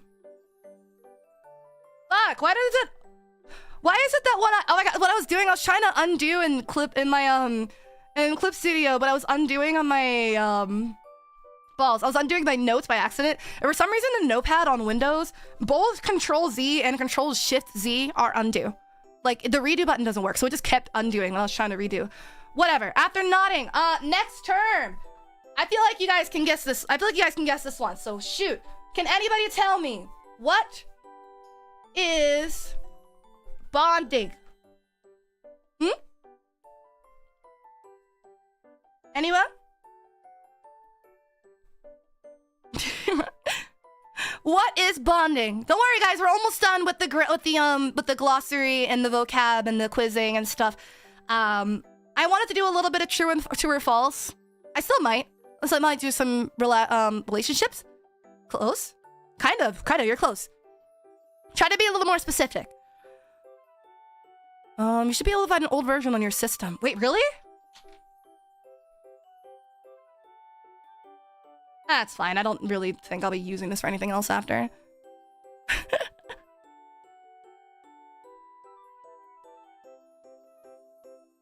No, it's not.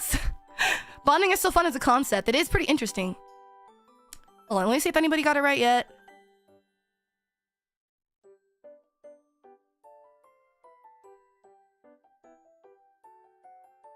Oh, spooning? No. After the deed. Haven't seen. What in the world? Chat is broken. Oh, there we go. Haven't seen marriage? Yeah, I'll take that. Bonding, specifically what I was looking for is like the act of establishing a relationship or tie between partners. So yeah, you're right. It's just marriage, but a relationship is not just a relationship. It's like, what is the term for establishing the relationship? So not just the existence and the not just the existence of the relationship, but like specifically referring to the establishment of the relationship itself. So sometimes you would say, like, you would hear people say, I'm in a relationship, but you wouldn't hear people say, oh, I'm in a bond. Like, they would say, oh, I'm bonded. Like, we bonded. Like, that's like a past tense thing we did, not like a current event type thing. Like, we bonded past tense. So that's why I like to clarify that bonding is like not just being in a relationship, but like the very first, like the first step of like establishing that relationship or like soul tie between partners. But yeah. All right, we got a couple more words left. We'll do some true or false, and then we'll do some questions. I'm gonna skip over claiming just because it's pretty much the same. All right, this is the one I accidentally deleted, but I know what it means anyway. Can anyone? This should be easier. Who knows what? I'm gonna try to write straight. Nesting. I can't. Who knows what nesting is? Does anybody know what nesting is? Can anyone describe nesting to me? Feel free to explain it in the way that it is just defined in the real world too. Birth? Wrong. Making a safe place for your family? Yes. And? Settling down to have babies? Yes. And? There's another purpose to nesting that isn't just preparing for labor. Create a home? Yeah, pretty much. Nesting is the act of building or establishing a safe space. This is something that Omegas do, whether or not they're in heat or they're like pregnant or anything like that. This is something that Omegas will do more often, or like, yeah, it's more common to happen, or like, yeah, more likely to happen, I should say. More likely to happen when they are pregnant, because like you guys said, nesting is a term both for when a mother is preparing the environment to create a safe place to birth her babies, but nesting is also known as, or is also the term just for making a generally safe space for yourself as well. So if you've ever built like a pillow fort or something, that would be considered nesting. That would be considered nesting. Nesting is to just build a safe environment, to build or establish a safe environment, regardless whether you're pregnant or not, but is more likely to happen because of pregnancy, as a result of pregnancy. So that is what nesting is, and that is what Omegas do. They nest, they make their safe space. They just need somewhere to go calm down, or somewhere to feel like vulnerable. And when they are getting close to term in their pregnancy, they are very, very increasingly likely to start nesting then as well. Which I actually think makes for really, really cute situations in Omegaverse, especially when it's like an enemies to lovers Omegaverse. I know there's this one that it's pretty hit or miss. The community doesn't, I feel like it's popular, but it's not very well rated. If anybody here reads ABO, you may know of a common Korean manhwa called Love is an Illusion. And the main characters, the whole series it has its issues, okay? Like it's not exactly peak literacy. However, I do think it was cute when the Omega in that story was getting closer to term with their baby, and he was subconsciously nesting by like, oh god, I can't remember how, but he was just doing very, very subtle things to nest, and he didn't realize he was nesting. And so when his alpha told him like, oh my god, you're nesting, he got really, really embarrassed and shy, and I thought it was cute. I thought it was really cute. I want lore about the real estate. Real estate?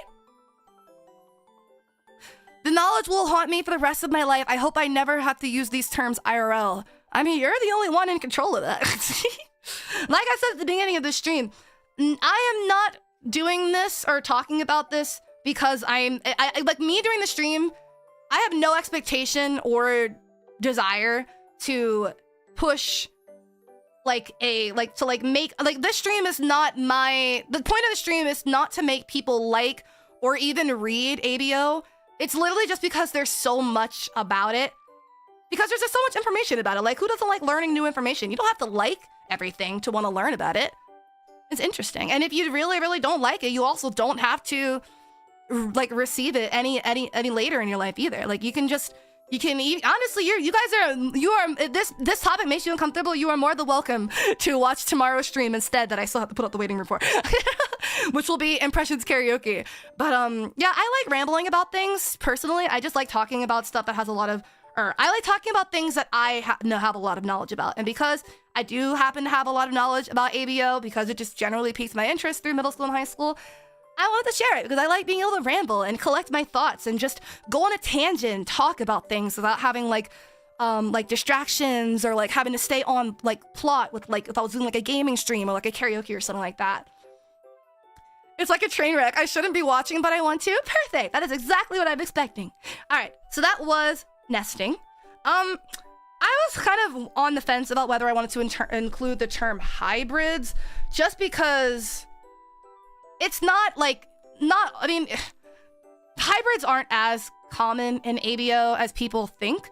I would say all hybrids are ABO in a way. Well, not really, actually, no. Most hybrids include some aspects of ABO, but not all ABO includes aspects of hybrids. Hybrids Yeah, you guys scared me. I thought I spelled it wrong. Hybrids are why do I keep saying our? Hybrids are when an animal, usually human in this context, has traits and or characteristics of another animal. So for example, when you see like an anime girl with cat ears or like a dog tail or stuff like that, that would make them a hybrid because they have traits from two separate species. And again, it's in ABO. I personally don't read a lot of hybrid stuff. I mean, it's just not my taste. I mean, it's cute, but I don't know. It's not what gravitates me. That's the word I'm looking for. It's not what gravitates me towards ABO. I don't read ABO because there's hybrids. I read ABO because it makes a lot of interesting, unique scenarios that I wouldn't find in non-ABO fiction. Oh. Is there a genetic modification in the Omegaverse? In some stories, yes. I have seen some stories where they'll have like you can take this medicine and it'll turn you into an alpha, or you could take this medicine and it'll alter your body so that you permanently don't secrete pheromones, or that this or that. Like there's always like body modification and mutilation that you can do by removing or altering physical attributes of the body to in turn directly impact other parts of your body, for lack of a better word. Like for example, predators. Predator animals like lions, cats, dinosaurs, I don't know. Like, so when you think of a predator, what do you think of? You think of maybe big teeth, long claws, fast high max speeds, high endurance, high stamina, climbing abilities. When you think of, well, I guess no. Actually, yeah. Sorry. When you think of the physical attributes that you find in common with predators, those physical attributes have corresponding emotional traits to them, is what I mean to say. Best example I can think about this actually is in the movie Jurassic World. Spoiler a little bit, when they're talking about the dinosaur that they made and the, shoot, what was his name? Don't tell me. I've seen this movie so many times. Oh my god. What was his name? Oh my god, what is his name? I'm trying to remember like the big guy that was put in charge after Hammond died. Hold on. Not the Dominus Rex. Maserani. So Maserani is talking to Henry Wu, who was the designer for their new dinosaur. And if you don't know anything about Jurassic Park, long story short, they found a mosquito that had They found a mosquito that was trapped in amber, and in the blood sac of the mosquito was containing dinosaur DNA because it was from the era where dinosaurs were around. And so they were able to using genetic splicing, they were able to take the dinosaur DNA and kind of combine it with animal DNA that we have in the present day. So for example, they would combine the dinosaur DNA with like frogs or lizards or birds and stuff to kind of fill it in and make a test tube baby dinosaur. That was the long story short explanation for where the dinosaurs in Jurassic Park and Jurassic World came from the movies. But in Jurassic World specifically, when they had reopened the park after Jurassic Park had fallen, and it was much bigger now, and they're getting way more traction, and they're getting all these sponsorships and a lot high visitor counts and stuff like that. So Dr. Maserani, who was the person kind of like in charge, like the head, had instructed for Henry Wu, who was like the lead director, I assume, of the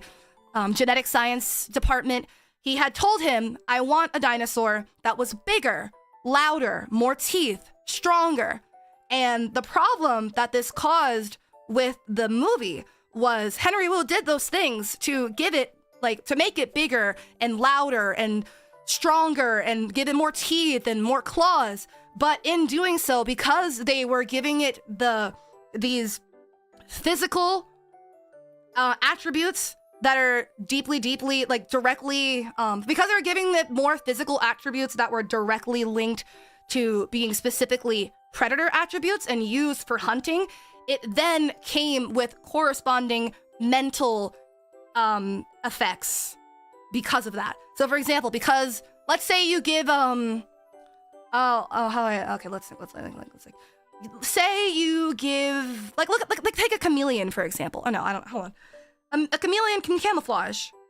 So for that, maybe they're just naturally more still and quiet, or like I don't know what to call it. Like trying to think of like another one, but like I mean, I guess an easy one would just be like, oh, think of like how carnivores have big teeth, like big here's a good one. Okay.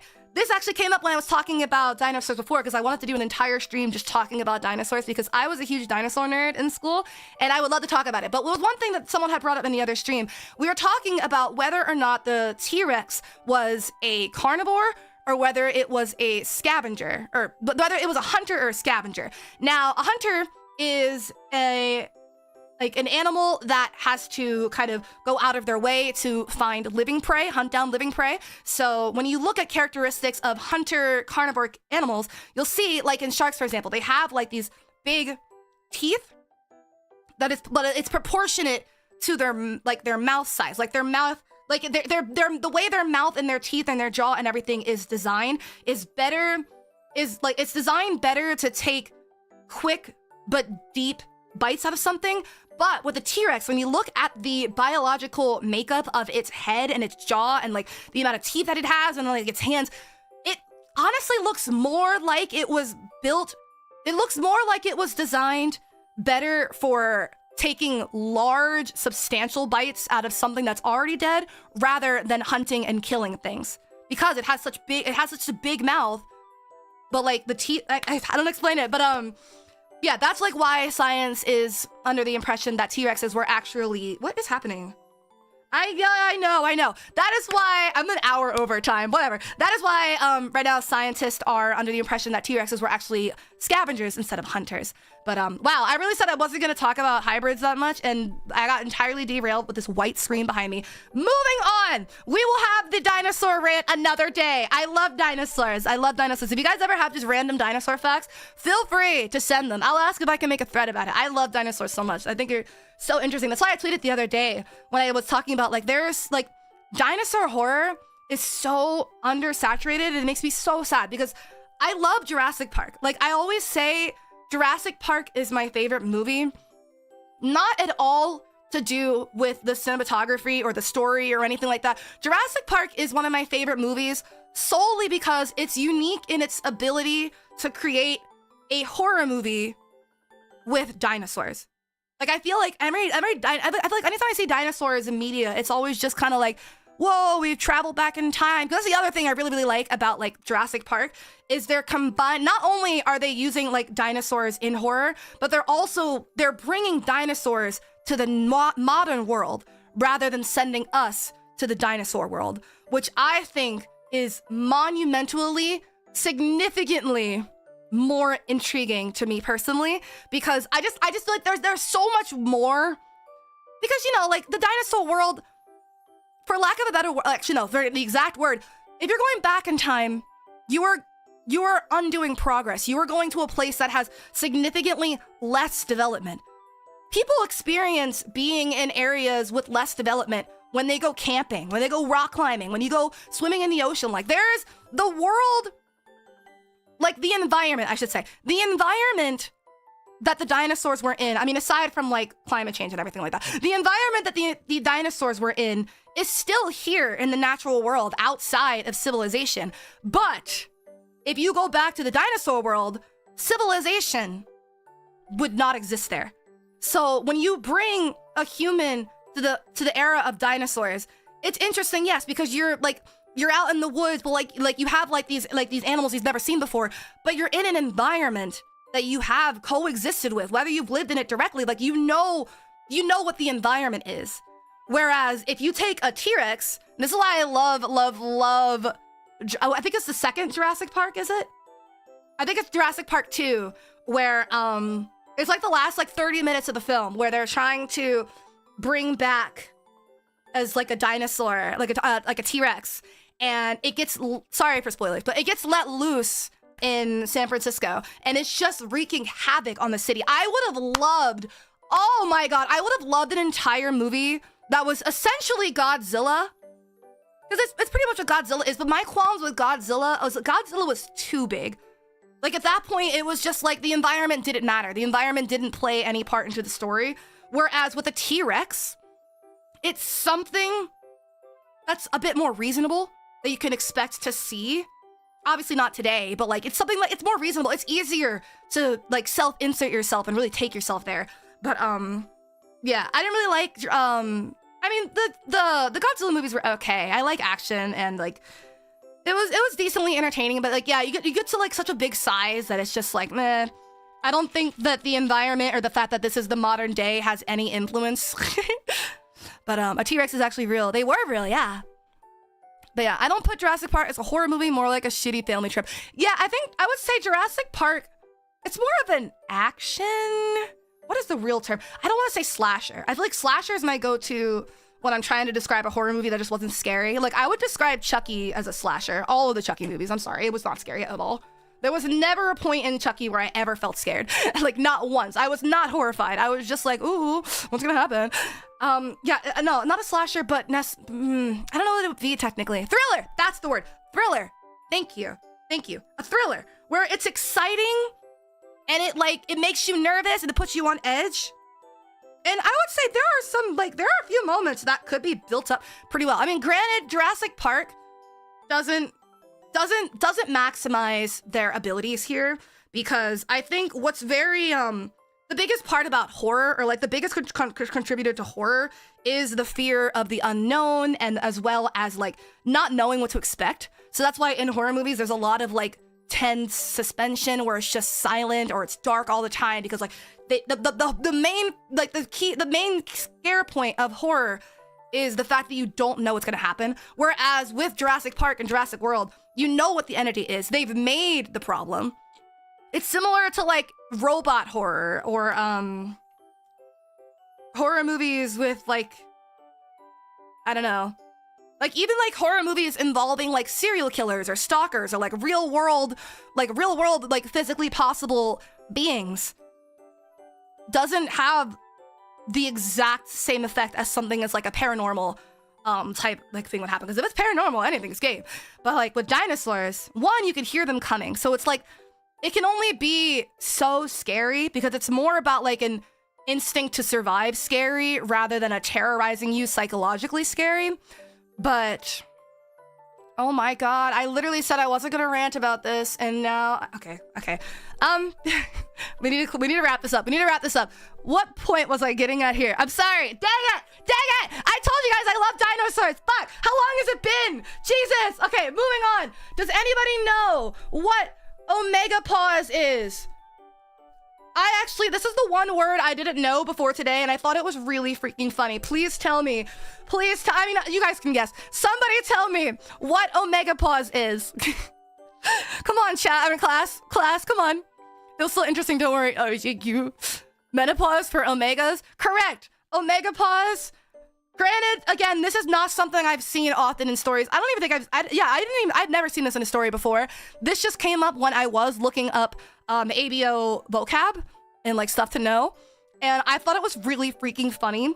But essentially, hold on, let me find the post talking about it. Where is it? I have a description somewhere. Or I don't. Ah! Okay. Oh. Shoot, I gotta open the other tabs. Why did I have so many freaking tabs open before? No, open. Bruh. Reopen close tab. Okay. Hag Omega sounds cute, actually. Oh. I'm glad you guys are appreciating Omegas, because they get too much shit. And I'm not about that.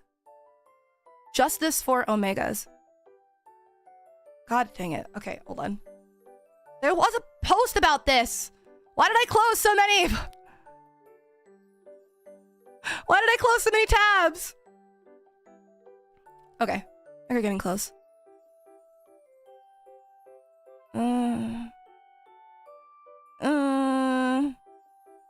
Oh, come on.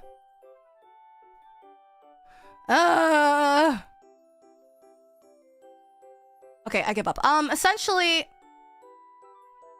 Dang it, it was like a Tumblr post. Oh, here it is! It was you, wasn't it? No, it wasn't. Huh. Where did I see it? I saw it when I was, like, preparing for this, but I don't know where... What the hell?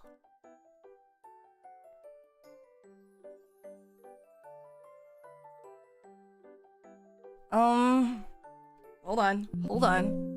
It's gotta be here somewhere. It's gotta be here somewhere. I saw it. I saw it. Can you search for words?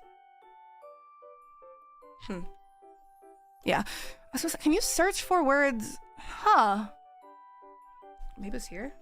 Nope. Oh, I should keep that open though, so I don't lose it like the other one. Wow! If I go to my history and search Omegapause, will it come up if I saw it in a post, or does it have to be like the title of the website? Yes, it does. Okay. Okay, then let's see my history.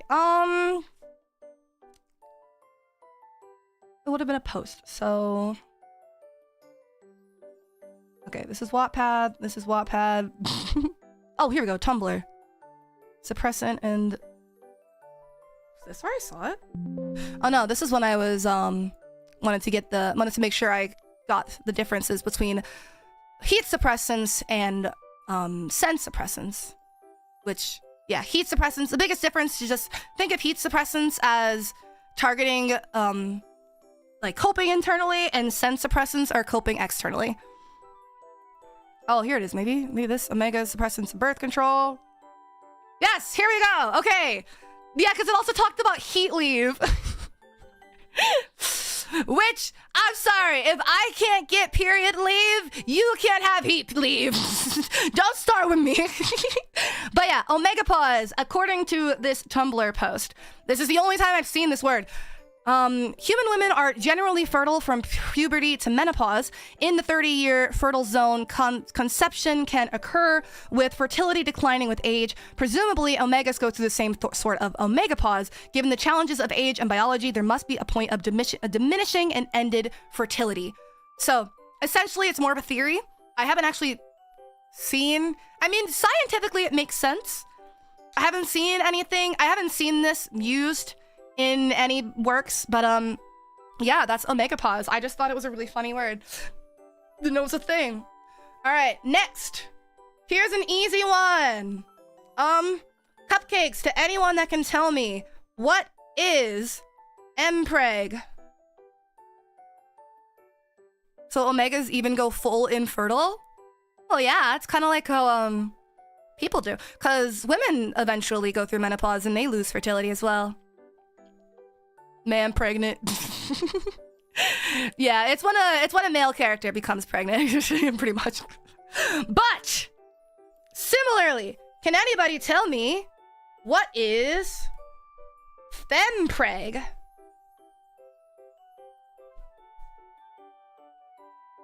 This one is not as commonly known. And I know it, when you think about mpreg, you're probably gonna think, oh, it's when a female character gets pregnant. But it's a little bit more than that. A little more than that. Oh, I guess, yeah, I should talk about the whole birth thing of mpreg. We'll go through that. Cause I also, oh yeah, did I talk about the valve? Did I talk about the valve at all? So if anyone was curious how having a uterus and how a male, like omega male's anatomy is, essentially what it is that they have, shoot, I feel like I wrote this down somewhere, but I don't know where. They have this valve that will, like, in their rectum, because you should know this, that the uterus, okay, so you know what, I'm gonna draw a whole diagram for this, but yeah. Mpreg, but more metal. No, okay, so fempreg is specifically when a female character becomes pregnant from another female. I don't believe this term applies to when This is basically when a female gets a character pregnant, or gets another female pregnant. Because mpreg is like a male being pregnant, but he can get impregnated by a man or a woman. And then fempreg is when a female character becomes pregnant from another female. And then if it was just a female character getting pregnant from a male character, that would just be standard pregnancy.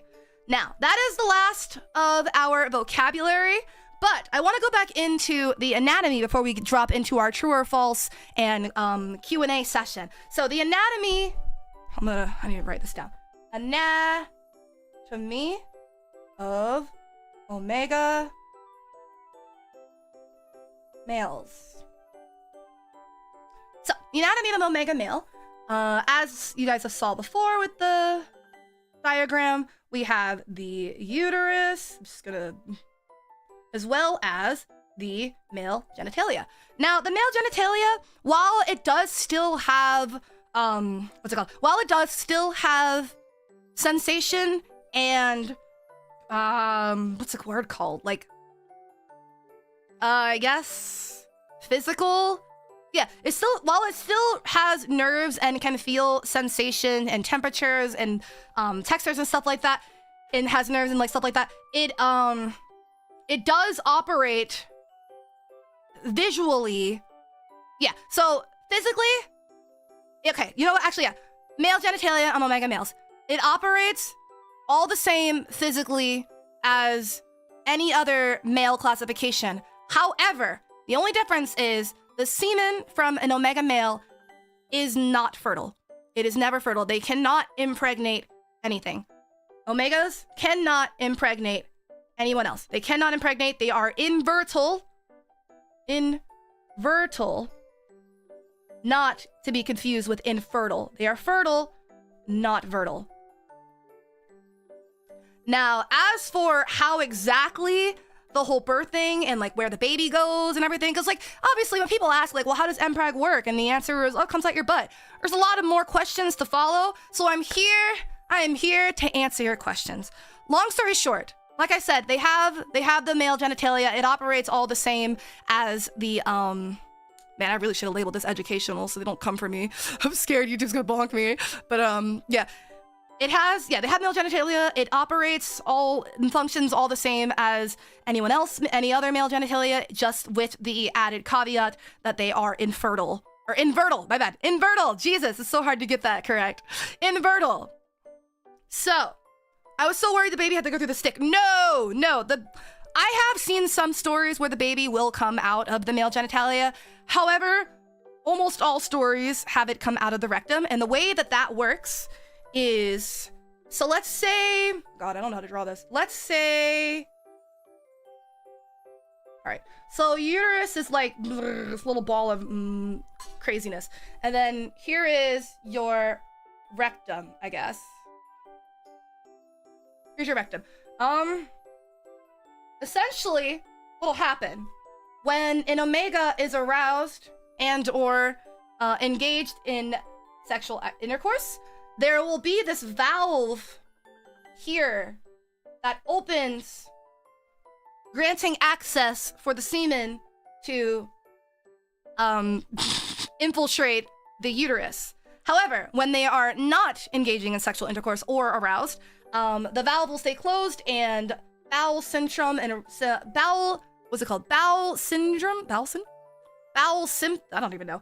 Bowel symptoms, bowel symptoms and rectum functions will continue to operate as normally. So that is essentially how that works. The valve also opens when they're in labor as well to give birth to the baby. So it'll close off, or actually it doesn't close it off, but it opens up, and then yeah, similarly, that's why omegas have omega slick, because you may or may not know, this is more basic, just human anatomy, but female humans do naturally produce vaginal lubricant to assist in terms of making sexual intercourse more pleasurable and more safe and not dangerous or painful.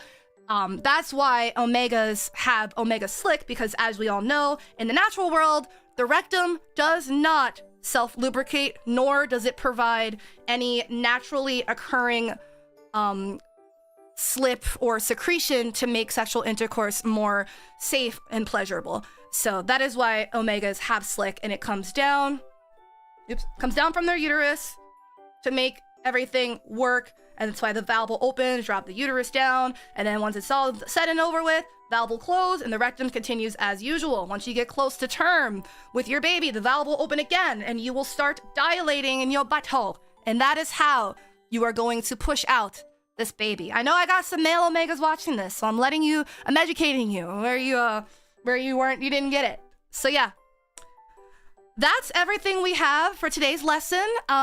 In terms of new information, we are going to go ahead and I'm going to quiz you a tiny bit with some true or false questions, and then we will get into the long-awaited Q&A session. So before we get into the true or false, does anyone have any questions just like off the rip?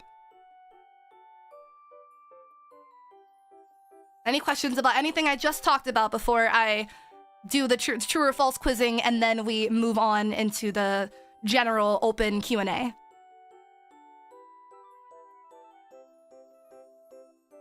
What male type do you... Huh? What male type do you... teacher, be honest? Eh? Wait, what? What? Can Liam... No! No, you may not! Actually, you know what? No questions then. No questions then. True or false? True or false? Here. When...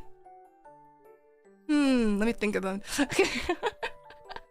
How dare you? How dare you? You know what? Male omegas can lactate. True or false, chat? Do we think male omegas can lactate?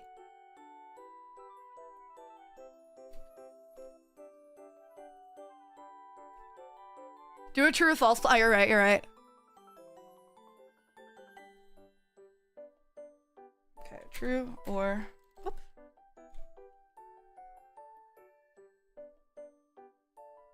So.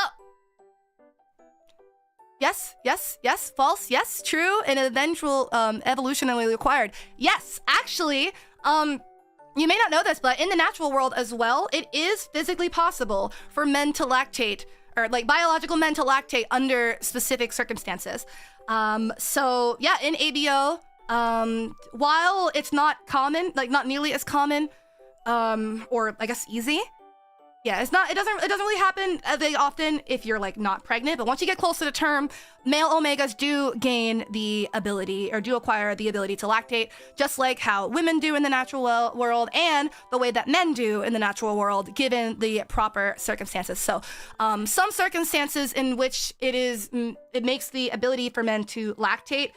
Wait, I need to look this up actually. I'm gonna make sure I'm not wrong. My god, am I lagging? Nobody told me nothing.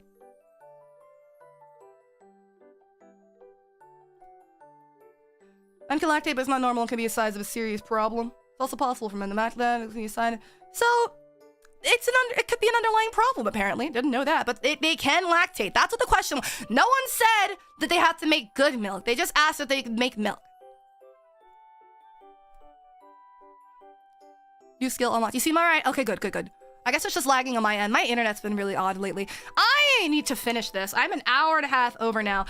Yes, the answer is true. Male omegas can lactate. We'll do like 3 because I'm blanking on thinking of them. True or false?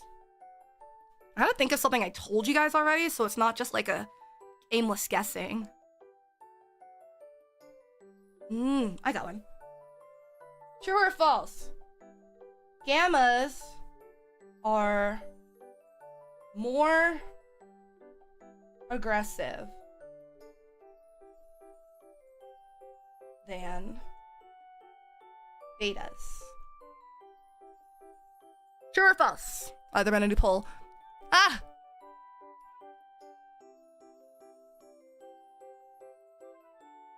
I'll just do yes or no.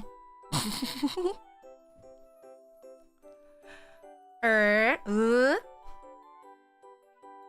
guys remember when I taught you about gamma and delta and I told you that it wasn't going to be important? Well, I put it on the quiz because I'm an asshole teacher.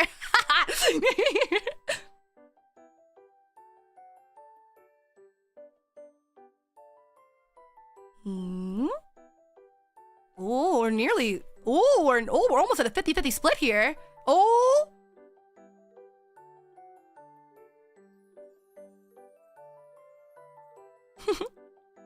No, you didn't teach me that. Oh, I did earlier. Those are all the new students that are coming in late to the lesson. I taught this earlier.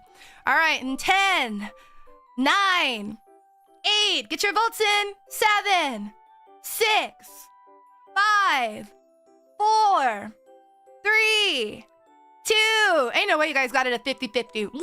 Oh. What did it skew to? Oh, 51% voted yes, that gammas are more aggressive than betas. That is incorrect. Gammas, as I mentioned before, are the classification between betas and omegas. So they are more aggressive and dominant over omegas, but they are less aggressive and dominant or possessive than betas inherently. I'm sorry. So deltas are more aggressive than betas. All right, last question. You guys got this. Can an omega get a woman pregnant? True or false?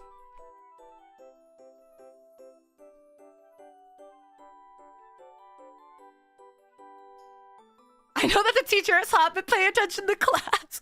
Thank you. Easiest question? Well, yeah, I gotta give you guys some easy ones. You got the last one wrong.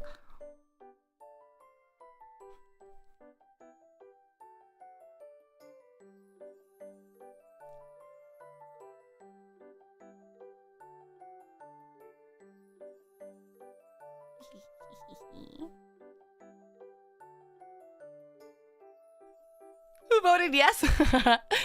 Someone's sabotaging you guys.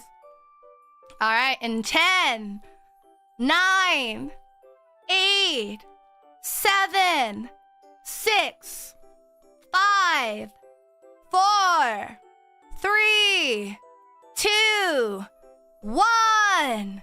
27 to 26. Oh god, it's all discombobulated. There we go.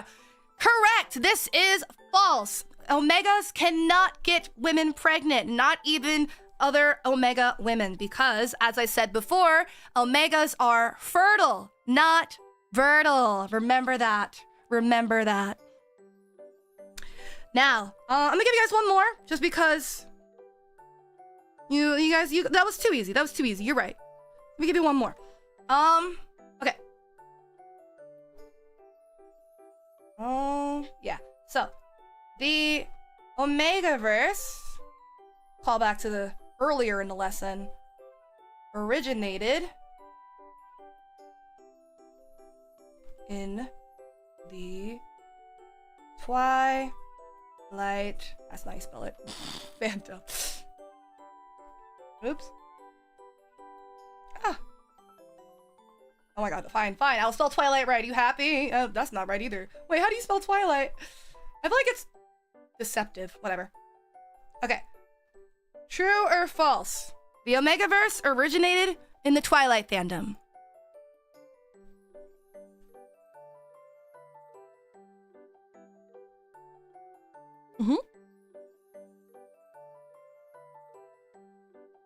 Oh, look at how quick those votes are coming in. See, you guys know this. You know this. You guys acted so naive, but you know this.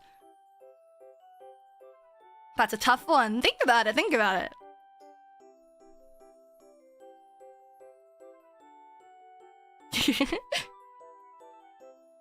I'll tell you what. You guys get this one right, and everyone gets a cookie.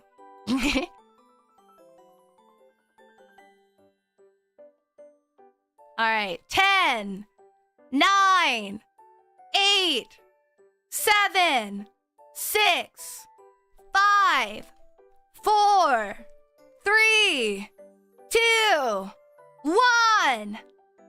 Oh, whoa, it jumped up at the last minute. Oh my gosh. Hi, are you welcome? The poll is 56% of you voted no. You would be correct. The Omegaverse did not originate in the Twilight fandom. Its earliest sightings was in the Supernatural fandom, making Dean and Sam the very first Alpha and Omegas. I'm so sad, that sentence. It's so funny, but also like fucked up. Just being like, yeah, Jensen Ackles, he was the very first Omega. Jared Padalecki, he was the very first Alpha. It's like you've won, but at what cost? Supernatural? Yeah, there's a lot to unpack there. Yeah, not the best start, gotta say. I have my concerns. But let's see, let me get one more true or false. Let's see.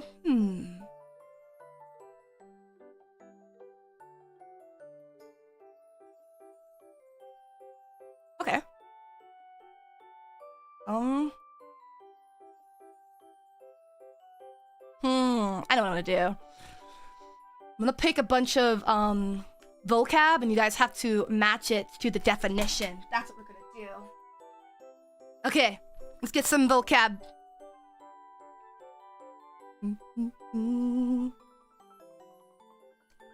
Okay, fempreg is when any individual gets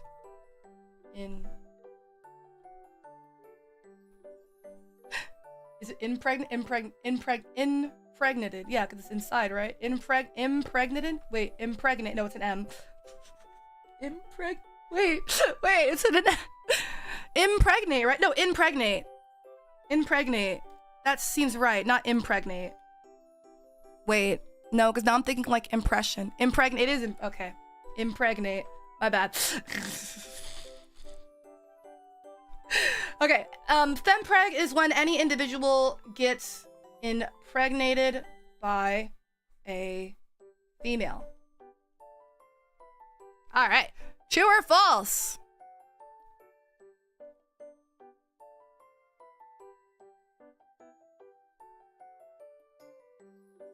Oh, my thing is...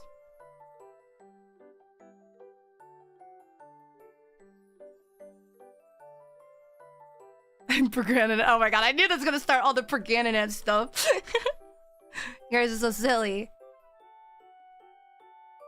There we go.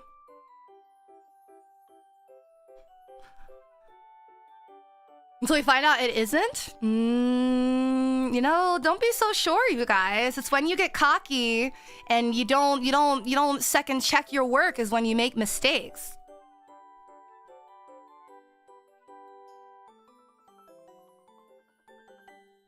All right, 10, 9, 8, 7, 6, 5, 4. We're almost at 50-50 split here. The poll could lean any other way. 3, get your votes in. 2, 1, and end. I'm so proud of you guys! Correct, this is false. Fempreg is when any individual gets impregnated by a female. That is incorrect. Fempreg is specifically when a female character becomes pregnant from another female, because mpreg is the umbrella term for a male getting pregnant, whether he is bred by another man or by a woman, but fempreg is specifically when a woman gets bred by another woman. So, a little misleading, but yeah. All right, let's get another vocab in here.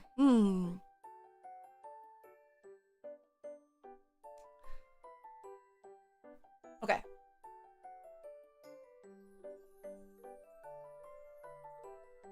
Gender presenting is when an individual reveals their ABO classification. Yep. Okay, I should actually write this. Okay, classification. Oh my god. Classification. There. Boom, boom. Okay, true or false? Gender presenting is when an individual reveals their ABO classification. Oh, yes, term. I don't know what ABO is. ABO stands for Alpha Beta Omega, aka Alpha Beta Omegaverse, also known as Omegaverse. Alpha Beta Omega is a subgenre of erotic fiction that takes influence from the way that the Alpha Beta Omega hierarchy works with wolf packs and stuff. If you don't know what ABO is, it's okay. We'll proceed with questions after this one. This is the last true or false. It's okay. You can watch the VOD. I was supposed to keep this stream short so that it would have good rewatch value, but this lesson has gone on for so long. But you know what? This is like an after-school club, you know? It's not just a class. A side body. God dang it. All right. 10, 9. Or another 50-50, huh? 8, 7, 6. If you guys get 50-50, you lose it all. You lose all the cookies you've collected. 5, 4, 3, 2, 1. Let's get that poll ended. All right, 56% of you voted yes. Gender presenting is when an individual reveals their ABO classification. That is unfortunately incorrect. Gender presenting, while it is pretty misleading because obviously you hear the word gender presenting, you assume, oh, it's the way you present your gender. No, gender presenting is a term that I haven't seen used as often, but it is actually referring to the period of time for a child between. So it's referring to the period of time from when a child is born until they start to show signs or receive their official classification. So it's that like unmarked, unspecified period of time. Ooh, what I tell you guys, you gotta be more careful with these easy questions. Everything is not as they seem. All right, with that, that is our last question in the quiz. So we will now move on to the final segment of today's lessons, which is open Q&A. So thank God there is not an overwhelming amount of questions because this went on for so long. Question number 1 from Cybercat. What is your favorite type of Omega? Bratty and Thug, traditional? Oh, I love a Bratty Omega. Although honestly, I just love a Bratty MC in general. And usually the stories in BL is most commonly told through the perspective of what, like the person who, I guess, just not to use heteronormative examples, but assimilates the more submissive position. I like a bit more of a bratty, smug personality. I just think it's funny and it's interesting, and I can self-insert as someone that also really enjoys making fun of people and not doing as I'm told. I really, you know what it is? It's like if someone tells you to do something, or they say that I'm like something, or they make any assumption or direct, like they make any attempt to influence what I say or do. Now I'm never gonna do it. Now I have to prove you wrong, because if you're not wrong, if you're wrong, that means I'm right. And if you're right, that means I'm wrong. So you have to be wrong, which means I have to make you wrong because I cannot be wrong. All right, next question. First of all, hello there, Serena. And now my question. Oh, this comes from Angel. Hello again, Angel. Welcome back. How the hell did you come up with the stream for this stream? I am traumatized. So I had actually had the idea of doing a video on this a while ago. Again, it's just something I know a lot about. Like, I already knew I wanted to do streams like talking about, or at least have more conversations and open discussions talking about my consistent interests. So as you know, most prominently, my consistent interest is singing and dancing. I dance daily and I sing pretty much daily too. Sometimes I dance and I sing. I have a lot of interest in performative arts and like songwriting and stuff like that. But my other hobbies that aren't so performative are why do I keep saying include but are not limited to anime, manga, BL, romance in general, GL when I can find the good ones. I was into crochet for a bit, but I didn't really keep up with it. I have to say, K-pop, yes. Those are like the 4 horsemen of the apocalypse in terms of a consistent hobby and interest that I've had growing up. Because, you know, I'll have hyperfixations here and there. Like, I got really into making jewelry at some point. I got really into crochet at one point. I got really into doing my own Gel X extensions at one point. Like, I will pick up and drop hobbies and interests at the drop of a hat. However, music, BL, anime, K-pop, that just goes with it. Those are my 4 consistent, the minute I first perceived them, it has been a reoccurring interest and hobby of mine.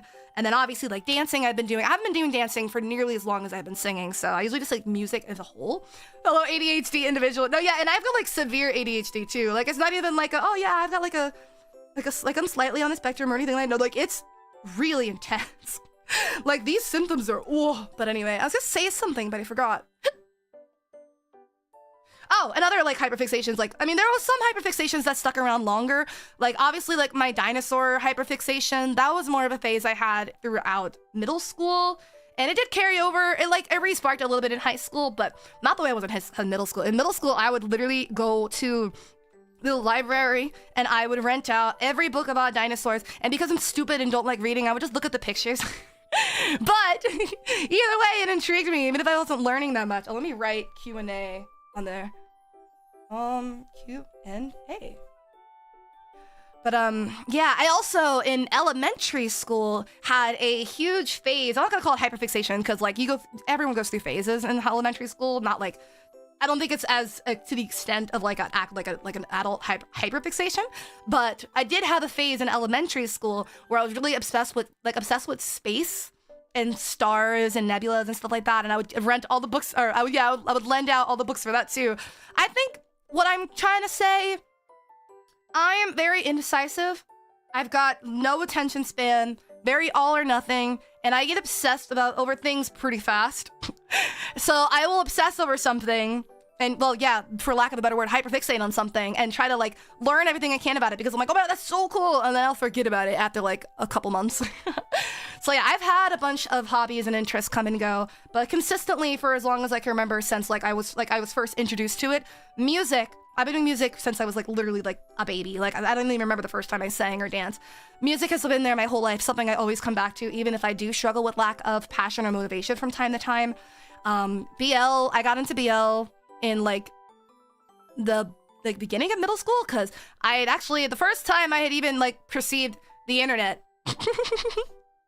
was when I turned 13 and I was allowed, okay, goodbye cards. I wasn't allowed to have the internet until I was 13. So I turned 13 and I got a Tumblr because my sibling was like, you cannot be on the internet, especially Tumblr. Stay away from Tumblr until you're 13. So I turned 13 and I got Tumblr, and the first thing I saw was dramatical murder.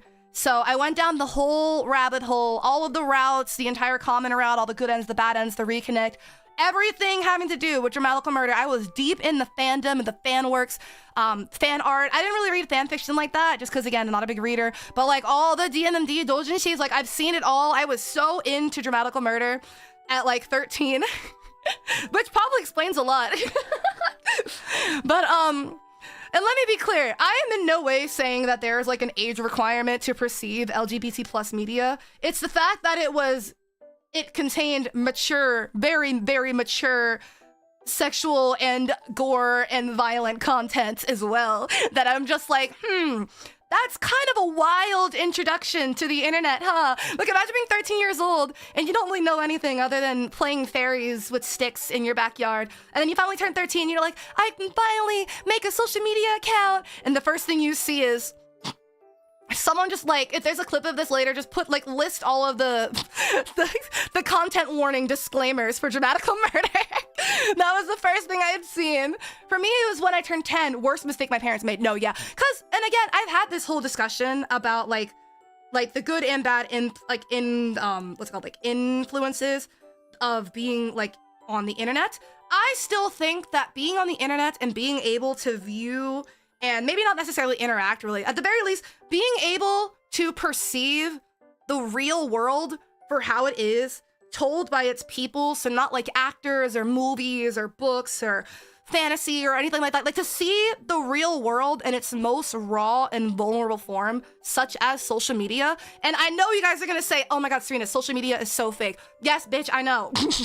Yes, social media is fake. But you know what else is fake? Movies and fiction. That's why I say, like, compared to movies and fiction where it's like about like fictional characters. Like obviously like there's nonfiction, but like there's still bias, like intentional and intentional bias over the way media is perceived. So when you're able to at least have the opportunity to, rather than reading a book about like, rather than reading a book about, what's an example? Rather than reading a book about, let's say, what is a cultural event I can reference? Oh,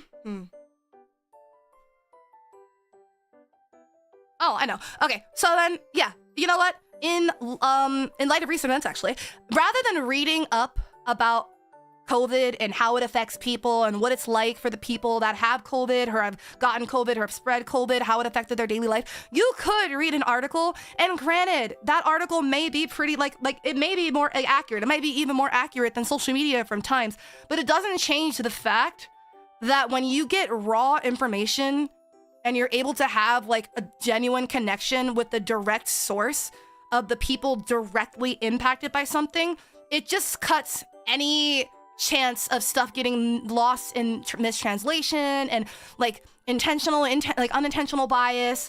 But so yeah, that's why I think the internet is important, because this is why the reason I brought it up was because the being on the internet, and granted, I grew up with like pretty like tolerant and like open-minded kind family. So while we have our differences and we've definitely argued and like everyone has their own levels of tolerance, I would say I don't know if privilege is the right, no, I did have the privilege to grow up with a family that was not like, ooh, aggressively homophobic or aggressively sexist or aggressively transphobic, or aggressively racist. Like I didn't have to deal with that, at the very least in my immediate home, which is a large impact to how people are in terms of tolerance and being open-minded or closed-minded as they get older. That being said, while influence as a child or an adolescent is high, I don't want to say that that means you can necessarily take the blame entirely off the child, at least when it comes to dealing with the consequences of their actions. Because if you grow up and your parents are constantly telling you, oh my God, this race is awful, or women should be in the kitchen, or your parents are constantly telling you all of this prejudice information, like feeding you this prejudice information and basically forcing you and like building you to be a prejudiced individual. If you have that ideology that you have to unlearn over time, it's one thing. Because again, it's like you can't know what you never learn. Like if your parents shelter you from the rest of the world and they don't allow you to interact with other people and they tell you all these lies, like you literally can't know what you've never learned. However, when you are put in these in the circumstance that you start pushing and using your prejudice to hurt others, then regardless of the fact that that is not something you chose for yourself, doesn't make you free from the consequences of hurting other people. That's the best way I like to word it. So yeah, so it's like, and plus it's like, I'll explain it. And that's, again, like that's also like where the importance of like the internet comes in, is because your parents could be telling you all of these lies and misinformation about like certain minority groups or about like this or that, like political views, blah, blah, blah, blah, blah. But when you have the internet, you're given the opportunity to escape and hear perspectives from so many different types of people that you would have otherwise never interacted with, which is why I think it, honestly, I don't want to say that being on the internet at a young age makes you more open-minded, but I will say being on the internet does increase your chances, or rather being educated in general, but being the internet is one of like, or like connecting with people directly online is one of the rawest ways to educate yourself on people outside of your direct vicinity, and like avoiding things like censorship in history textbooks, or like miscommunication, and again, like bias and like unreliable narrator BS. It's a shame that the world seems so grim now. At least I hope I'm making a difference for the better world. I think only bad people, good people, only good people worry about whether they're good people. I think, sorry, that was a gross one. I think that good intentions and a positive, optimistic attitude and a desire to do better as a group, it makes a huge difference. Because yes, it can be really demotivating, especially with like when people talk like climate change, for example. It can be really devastating and make you feel really hopeless and like scared, honestly, and powerless when people are talking about like, oh, we need to do something about climate change, we need to do something about climate change, because you know that in a factual or statistics stance that you alone cannot do anything about climate change. However, that collective attitude of not just contributing, but also being positive and encouraging others to contribute, because I know, yeah, like specifically with climate change, the problem is even if all of the like middle to lower class citizens like banded together to try to fight against climate change, real change, real substantial, massive change is not going to happen unless we start with the people that are contributing to it the most, which would be the big corporations and the bitches that need to fly a jet across to the state next door. Sorry, but like it's things like that where even though statistically people will say, oh, well, you shouldn't bother trying to make a difference in the world as like common folk because there's nothing we can do even if we all work together. It doesn't change the fact that us continuing to work together and continuing to be loud and continuing to make these people in like with more power uncomfortable. That's the most important thing. I feel like people forget that when it comes to activism and like protesting and stuff like that. The most important thing about activism and protesting isn't to like intimidate people to quote unquote give us what we want, nor is it to make people like feel guilty. Like no one's trying to make people feel guilty. They're trying to make the people that actually can make a difference uncomfortable so they can't turn a blind eye anymore. That is the main importance. And the more people are actively working to make them uncomfortable, the harder and harder it is for them to turn a blind eye to things like protest and activism and like people and civilians making a massive joint effort to educate people and like keep making reference and not letting it get swept under the rug in terms of climate change. That is why it's so important. Even if you can't do anything, it's the same like concept as though, say someone has a GoFundMe up, and you'll always see with like GoFundMes or dono things, they'll always say like, oh, if you can't donate, a like or a retweet is appreciated. It's a little bit different because like in that circumstance, it's more about like even if you don't have the money or resources to donate to help them directly, retweeting it or liking it or reposting it, whatever you want to call it, will increase their chances of it going to someone that can do something about it. And that's why things like protest and marching and activism and like being loud on social media and making a statement and banding together and not losing hope, like not losing hope is the most important thing. That is the only thing that will make a difference, is if we make them uncomfortable enough to finally make a change. And the more and more people talk about it, the more and more people freak out about it and like educate each other and cause like I'm not gonna say panic is a good thing, but the more people cause a stir about it, the harder and harder it is for them to overlook it. And then it just gets worse and worse that they're going on for so long without doing anything about it.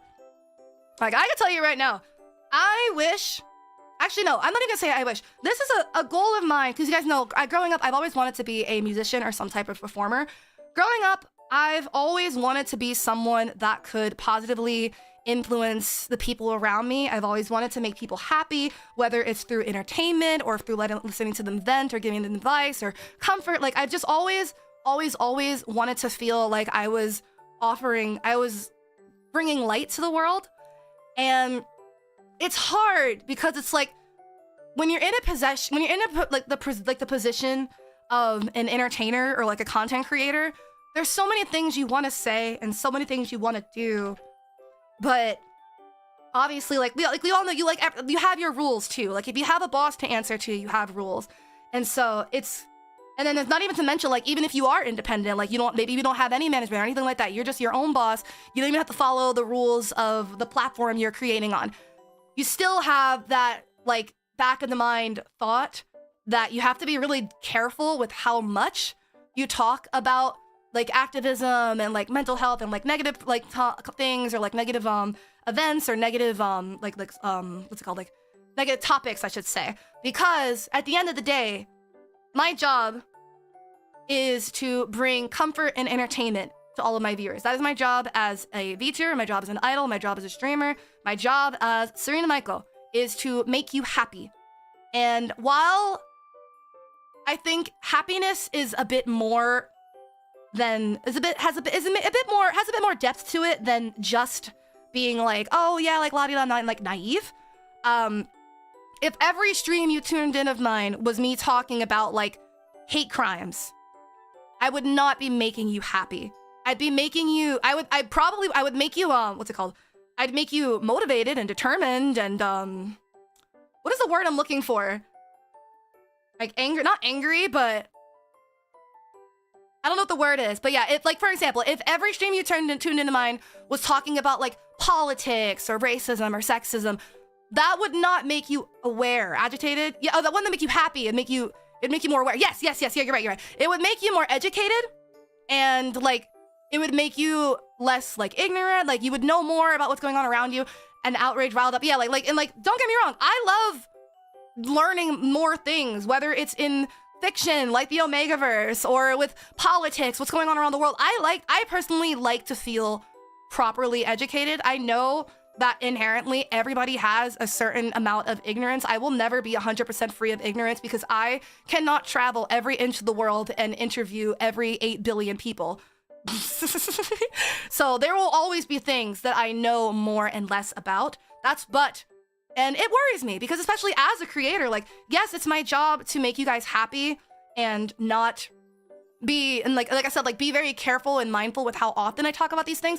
But I also feel like there's a way to have these conversations without having to feel bad, without having to feel guilty. Because I will say that's a problem I do notice, or like I'm aware of, especially in terms of when I like want to talk about like racism and stuff like that. It's because I know that white guilt can be very uncomfortable, and I want it to be known when people are doing these protests and they're marching and they're doing this activism, nobody is inherently saying, oh, if you belong, or if you're a part of this, like a group that is oppressing this other group, then we're against you. It is not that. Nobody is trying to say like, oh, all of this group are bad because of this and this and this. It's not that. It's not that. And I don't want to make anybody feel uncomfortable either.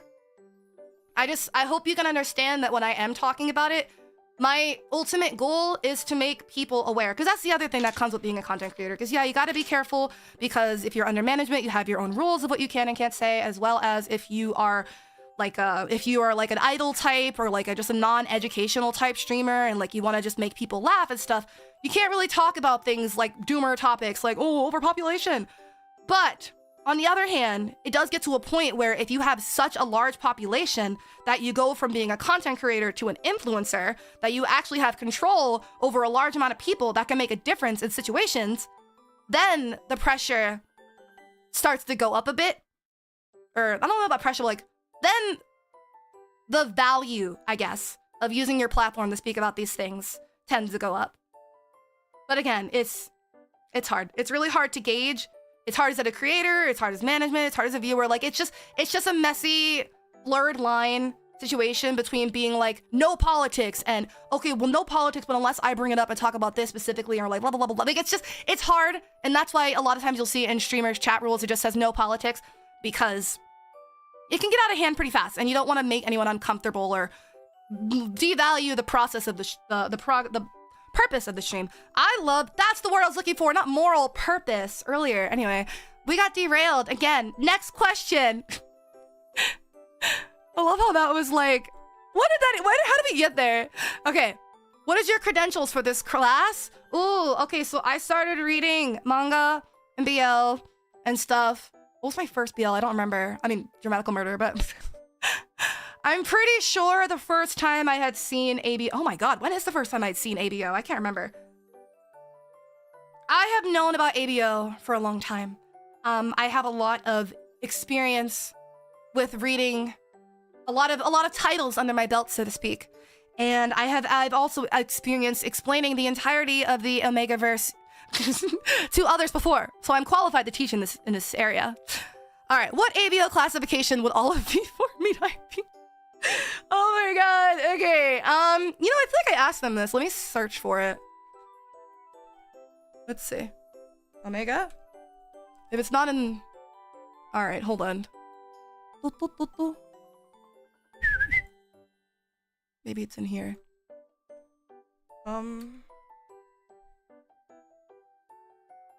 Okay, hold on. Let me see. Yes! I made them all take the quiz. Let's review, shall we? So. Oh wait, where is it? Where is it? Oh god. Oh wait, I got it old. Why did I type alpha, beta, omega in the streaming channel? Hello? What are we talking about? Well, that came up. I mean, I'm sure it did come up in stream. Oh yeah, here it is. Oh, I sent the quiz. My bad. All right, so Mono got beta. Bisco is alpha. Mario is alpha. Abby was alpha. Wait, why is everybody alpha and I got omega? What the hell? Stop. No, hold on. Hold on. There's no way. There's no way. Hold on. What is this? What is this? Oh my god. Wait, okay, here we go. Alright. Alias. No, it's okay I shared this. It's just a quiz. It's a quiz. Okay, Alias got soft alpha. No, I got submissive omega. I love that.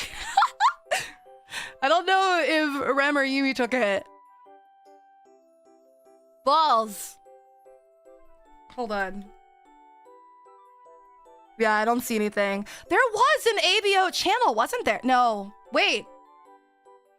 Did it get deleted? Did I delete it? I mean, I definitely made it. I don't know if I deleted it, though. Maybe I had it in another server. I know it definitely... I've had ABO channels in Discords before between friends. It was really funny. It's basically like a roleplay channel, except it's like... just comedy. Okay, I don't know what... Yumi definitely gives me alpha vibes. Rem? I'm gonna go soft beta. I want to say all of the other girls being alpha does not feel accurate to me. I think if I had to do an accurate classification based off of how many traits you have that align with each one. Let's see. Let's start with Mari. Mari is very smart. She's very kind. She's pretty independent. She's very shy. But she can hold her own. And pretty... I would say... I can kind of see Mari as an alpha, I'm not gonna lie. I could see her as a soft alpha, though. Yumi would be a dominant alpha. I don't make the rules. A dominant alpha. Yumi is a dominant alpha, for sure, for sure. There's no question about it. Yeah, I think, yeah, Rem and Mono both give me more soft beta vibes. Just because I don't think they particularly skew very, like, dominant or submissive one way or the other. Mari, I would say, I think the reason I'm giving Mari soft alpha is because she has this, like, aura of leadership. You know what I mean? Like, she just has this, like, this unconscious leadership trait to her, like, subconscious leadership to her that makes me feel like she would, or it makes me know, actually, that she would be really good at, like, taking charge in a situation and taking care of others. So that's why I am. But I also, like, at what point, like, how do I know that's, like, aligning with a dominant alpha versus a nurturing omega? Because she can also be very motherly. So I'm like, Okay, I'm gonna say this right now. Yae feral omega. I'm saying it. I'm sorry. I'm sorry, Yae. I think Yae is a feral omega. She's got the bratty category to her, and I'm gonna say it. I'm gonna say it. She is so gorgeous. She's the girl boss equivalent of omegas. Like the girl bosses of omegas. Like if omegas were to be dominated by someone, it'd be her. She is the unashamed, proud omega, and I love her for that. When do you fit in the group? I don't know. I mean, every ABO quiz I've taken has called me an omega just because, God forbid, you like to be taken care of, okay? Sorry, I'm the youngest sister, all right? But no, actually, if I had to go up my personality, I would probably say I'm a beta. Because I'm very outgoing. I'm pretty strong. I mean, well... Okay, I'm not that strong. I'm pretty... I'm pretty aloof, though. I'm kind of naive. I'm very outgoing and extroverted. But being there are extroverted omegas, too. So if you're talking strictly from like who you think is more of a dominant personality versus a submissive personality, I would say I have a dominant personality, because even though I'm extroverted, I also tend to dominate the conversation a lot. I know, I'm sorry, I try. I not intentionally either. I just subconsciously tend to dominate the conversation a lot. However, if I were to describe at least what leadership means to me, I would see leadership to me more represented as nurturing rather than in control.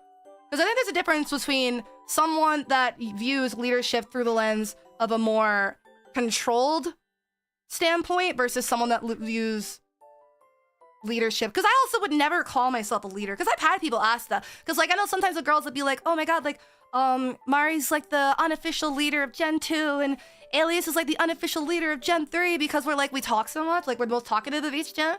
But yeah, I don't know if I would use the word leader though. Like I feel like there's so much to what goes into being a leader, and I think the reason why we're kind of like given the title of like leadership is because we're like the most talkative, which I guess that's more of a spokesperson, not a leader. So yeah, I would say I'm more on the nurturing side, because the other reason why I talk so much is, I mean, in streams I've been talking over people, I always feel bad, but like in meetings too, I talk a lot in meetings, like I can't keep my mouth shut in meetings. But another reason why I talk so much is because like I'll want to collect like the thoughts, like the shared thoughts of like multiple people, and like speak for people who may not be as comfortable speaking up. That's something I like to do both in my family, with V4, with like just in general. It's just kind of something I've always done. Like growing up, I've always kind of been like the therapist mom friend kind of, because even though I'm chaotic and like bitchy, I still was always surrounded by like bitchy introverts. So they'd be bitchy to me, but when push comes to shove, I gotta order their chicken nuggets for them. So yeah, I don't know what I would classify as. Honestly, I think I would just classify as a more outgoing beta. I feel like you guys have to remember, Omega and Alpha are like the far end of the spectrum. So me saying that Yumi is a dominant Alpha means that she's got a lot of like pretty Alpha, super Alpha qualities. And then Yae being a feral Omega means that she is so unashamed and proud of her Omega-ness. Which honestly, I wouldn't hate if I was Omega. I don't inherently get offended by people saying things like, oh my god, you're an Omega, you're such a bottom. I think it's funny to joke about, but like fundamentally, I think if you're actually offended, then it comes from your own prejudice against it. Which I personally don't have. So I would not be mad if I was an Omega. I know what people mean when they're saying it. Sometimes it's just a joke. Other times people were trying to insult me indirectly. But no, you guys are not though. I know you're not trying to insult me. But yeah, I don't mind. I just like yeah, going based off of like vibes and personality and how I think I would fit in society. I think, well, I mean, I already know what it's like being a black woman in society, so maybe being an Omega wouldn't be that bad. But yeah, I don't know. I would say between Beta and Omega. I don't have a very dominant personality. I would say rather than dominate, I'm just more aware, more nurturing. I pay a lot of attention to people. I have an observant personality, not a dominant personality. Yeah, okay. Oh, Command, thank you for the 10! What about VTuber watchers? Names Command Throw. I hear there's a sign you're Chad Alpha who is really cool and has nice muscles and a butt that won't quit. What? Oh my god. You're right. Thank you for the 10. There was an Omega, there was an Alpha. Oh my god. All right, next question. Do the Omegas have short person syndrome, or are they short queens/kings? I think you got a little confused there. If you're asking me if Omegas tend to be on the shorter end, yes, with the Omega classifications, there is a higher chance of you being like having, because like since you have like this what's it called? Because you have like a biological or evolutionary, that's what I'm looking for. Because you have an evolutionary traits of being more submissive and like receptive and what's it called? Like, yeah, so you have the evolutionary traits of being more submissive and, for lack of a better word, taking your alpha better. things like being shorter or smaller or skinnier or having like smoother skin or longer hair, longer eyelashes, stuff like that is an increase. You're having an increased chance of having those traits just because of just like corresponding physical and emotional and mental traits. I don't know how to explain it, but yeah. Obviously, this doesn't go for everybody.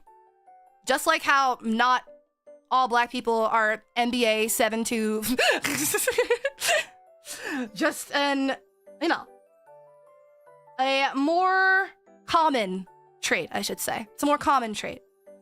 Next question. Oh, that was by Batsos. Oh, by the way. Oh, and the other question was by Murgo and Wilson. So sorry, I forgot to read the names. Kill asked, I have questions. Oh, where'd it go? Oh, I have a lot of questions, but for expedient, what books are you basing your findings on? Like your pre-test research and science, because I was lost during the stream. May need to play it back. A lot of my knowledge just comes from reading Omegaverse stories. So a lot of BL. I personally, I'm not big for fan fiction, just because, I don't know, I can't really get into like AUs. I feel like it throws me out of an AU when I'm like reading a character's name and I'm like thinking about them in their like actual universe. So I actually like to read more original stories rather than fan fiction. That applies for BL too, not just Omegaverse. So I'll read a bunch of like ABO original stuff, and then I'll also go through like the ABO like I don't go through Tumblr anymore because Tumblr died a long time ago, but yeah, like honestly, there's just articles about it. A lot of my sources were like Wattpad articles, and you just kind of start to pick up consistencies within the community. So if anything, I would say everything I learned about ABO was strictly through exposure rather than me going out of my way to learn about it. Because it's just like the type of thing where the more you read about it, the more you learn about it. So that was how I learned about it. All right. So Murgo asks, are we getting a certificate after this class? Yes, you'll be getting certificates in the form of cookies. And the last question by Eric Afton. What is the Omegaverse? Because I was not in this class. The Omegaverse is stands for Alpha Beta Omegaverse, aka Alpha, short for Omegaverse. It refers to the Alpha Beta Omega subgenre in erotic fiction. It originated from how werewolf hierarchies work and the supernatural fandom. And it was very, very, and still is very, very prominent and relevant in the, well, I won't say relevant, but like, it's mostly found in the BL community. So that's ABO. I will say, ABO, what's it called? There is a lot of, oh yeah, and again, me doing this stream, I am in no way trying to push any like agenda or enforce that you guys have to like or dislike ABO. I'm very aware that ABO has its issues, and a lot of people would say that ABO is at its core inherently like homophobic and or misogynistic or transphobic. And I gotta say, I to an extent I can agree, or I can understand why people would say that the Omegaverse is enforcing heteronormative ideology onto queer couples, and like that, like to an extent, like there are like so many other things. I can agree. I always say that while intention is never an excuse from consequences, it does play a large part in how severe those consequences are. So, for example, if you like to read and or like write shitty ABO as gag fiction every once in a while, and or you say you're like, and or say you're part of the LGBT plus community, and or if you're a woman just casually reading, then I would like to make the case that you are not directly engaging in any heteronormative or misogynistic behavior. I don't know if directly is, or I guess intentionally engaging in any heteronormative or misogynistic behavior and ideology. However, if you look to ABO as like the exception, quote unquote, and the only way and like an escape for you that makes it so you can accept and positively receive the LGBT plus relationships, then yeah, I would say having that ultimatum at its core is deeply rooted in homophobia, misogyny, and fetishization, most commonly towards transgender and or homosexual men in this context. But of course, this is all my subjective opinion, so I won't say too much on that, but take it as you will, that I think intentions matter, but they don't excuse you. I also just don't want to like speak over the respective communities that are affected by ABO. Even for the communities I can speak for, I don't want to like force a generalized opinion or give the impression that I, as one individual, can sum up the opinions of an entire community. But yeah, long story short, there are plenty of good and bad reasons why people consume Omegaverse content, as well as plenty of good and bad like impacts that Omegaverse can have on the queer community as a whole. Or I don't know about the whole, like, well, yeah, as a whole, because, like, obviously, like, you don't want things to be misrepresented. Fiction can affect reality. So, to an extent, just be mindful. And, I can't tell you whether it's right or wrong. I just advise that you remain aware of how it affects your real-world views, especially if you're not part of the communities involved and impacted. But yeah. That's how I feel about it. I definitely think it's entirely valid for people to say that it's a controversial topic, which is actually why I don't talk about, I don't really talk about ABO that much. It's not really like a, oh my god, my diehard passion. And also like, again, like I think it's like, it's okay with the right intentions. And again, that's not me saying like a definitive, it's okay, do what you want, no one else can tell you otherwise. But I think it's better received with the right intentions, but it can be really disastrous with the wrong intentions. Like, for example, the people are using ABO as like an exception to being able to accept and positively receive LGBT plus communities. Like, yeah, no, that's weird. Like, that's like, why do you have to push your own specific preferences to accept something for what it is? Like, why does it have to be a certain way for you to like properly digest it? It doesn't make any sense to me. Same when people are like, it's like the same one, like, a similar one, like when people are like, oh, I don't see color. Granted, this one comes from good intentions almost always, but it's like, why do you have to look past the fact that I'm a woman of color to appreciate me and view me the same? Because, like, I get it. Like, I get where they're coming from. They're trying to say, oh, color doesn't matter to me. But why is it that you can only feel comfortable coexisting under the circumstances that you can just erase and ignore the fact that we have our differences? Like, why can't you accept the differences for what they are? And that's why you don't treat me differently. Not because you don't see that I'm black, but because you accept that I'm black. That's why. But yeah, not to get off topic, but yeah. In terms of like homophobia, heteronormative ideology, I definitely think the biggest, like one of the biggest problems is the heteronormative ideology in terms of the Omegaverse. Yes, it also comes with its fair share of extreme, honestly, yeah, I would say pretty, a strand of overly like fetishizing transgender and or homosexual people.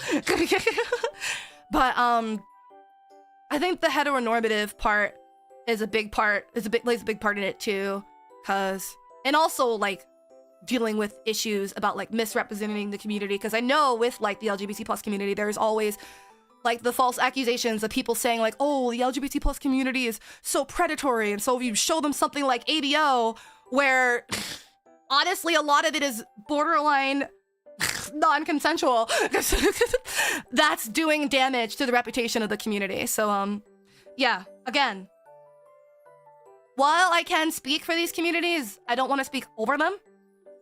But it's a touchy subject. That's why I'm like, intention is important. Try to do the right thing, but always remember that even if you're trying to do the right thing or you have the best intentions, that doesn't always mean that you are free from consequences. Because at the end of the day, even if you're like reading ABO and you run an activist page and you're doing all that you can to help support the LGBT plus community, if someone in the LGBT plus community is hurt by the fact that you read ABO, they're hurt by the fact that you read ABO, regardless of your reasoning why. And you have to, I'm not saying that like I have the moral certification to tell you that that means you have to stop, but just understand it. I think just really stop and think about it. Like, it's not really that gray area, like yes or no. Like, just really stop and think about what that means to you and how you can avoid hurting anyone else in the future. Because maybe it's just okay, well, maybe you'll perceive it, but just not talk about it with that specific person, or just not talk about it much at all, or something like that. Like, whatever you need to do, just understand intentions. Do not make excuses for your actions. And now, with that said, we are at the end of our lesson today. Thank you so much, class, for sticking with me for the past almost 4 hours. There's no way. Wait, there's no way. Actually? Did that actually go for 4 hours? Geez, I know I got sidetracked, but my God. Well. Agreed, even if this is an Omegaverse guide, this is one of the times I've seen very serious. Hey, what? I've had plenty of serious, meaningful conversations. What are you talking about? I even put on these glasses for y'all. And this is what I get. Dang, I'm like kind of tempted now to push for that 4 hours, but nah. I don't wanna make this VOD too intimidating, so yeah. Sorry, it's been an honor teaching this class today, but unfortunately we are out of time, so it's time I bid you dismissed. Don't forget to like and subscribe to my channel if you liked hanging out with me and you want to hear more of my rambles and music and dance and singing and gaming occasionally whenever I do. And I will see you all in the next stream tomorrow that I'm gonna go make the thumbnail and waiting room for. We are doing impressions karaoke, so if you have any suggestions, preferably artists that have like a very unique, noticeable vocal quality that sets them apart and makes them very recognizable, be preferable. Obviously, we're gonna get some Britney Spears in there, some Elvis, some Michael Jackson. It's gonna be great, so don't miss it. Now then, you know what? This whole stream was scripted. I had this whole notepad outlining everything I was gonna talk about in the stream. And the problem you have is with my scripted outro? Get out of my face. Class dismissed.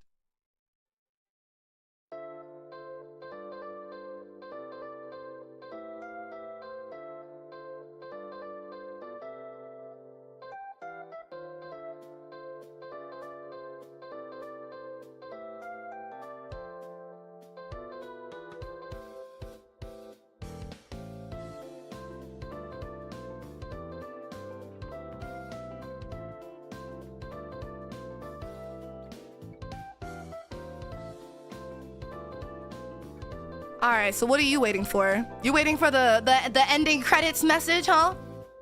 You want the ending credit message, huh? Mm-hmm. I told you, get out of my face!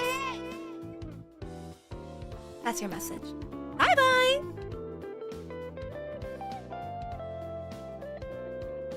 Actually, no, the message is infertile, not fertile. That's all you gotta remember about Omega males. Infertile, not fertile. Or Omegas in general. Wait, no. Infertile, what?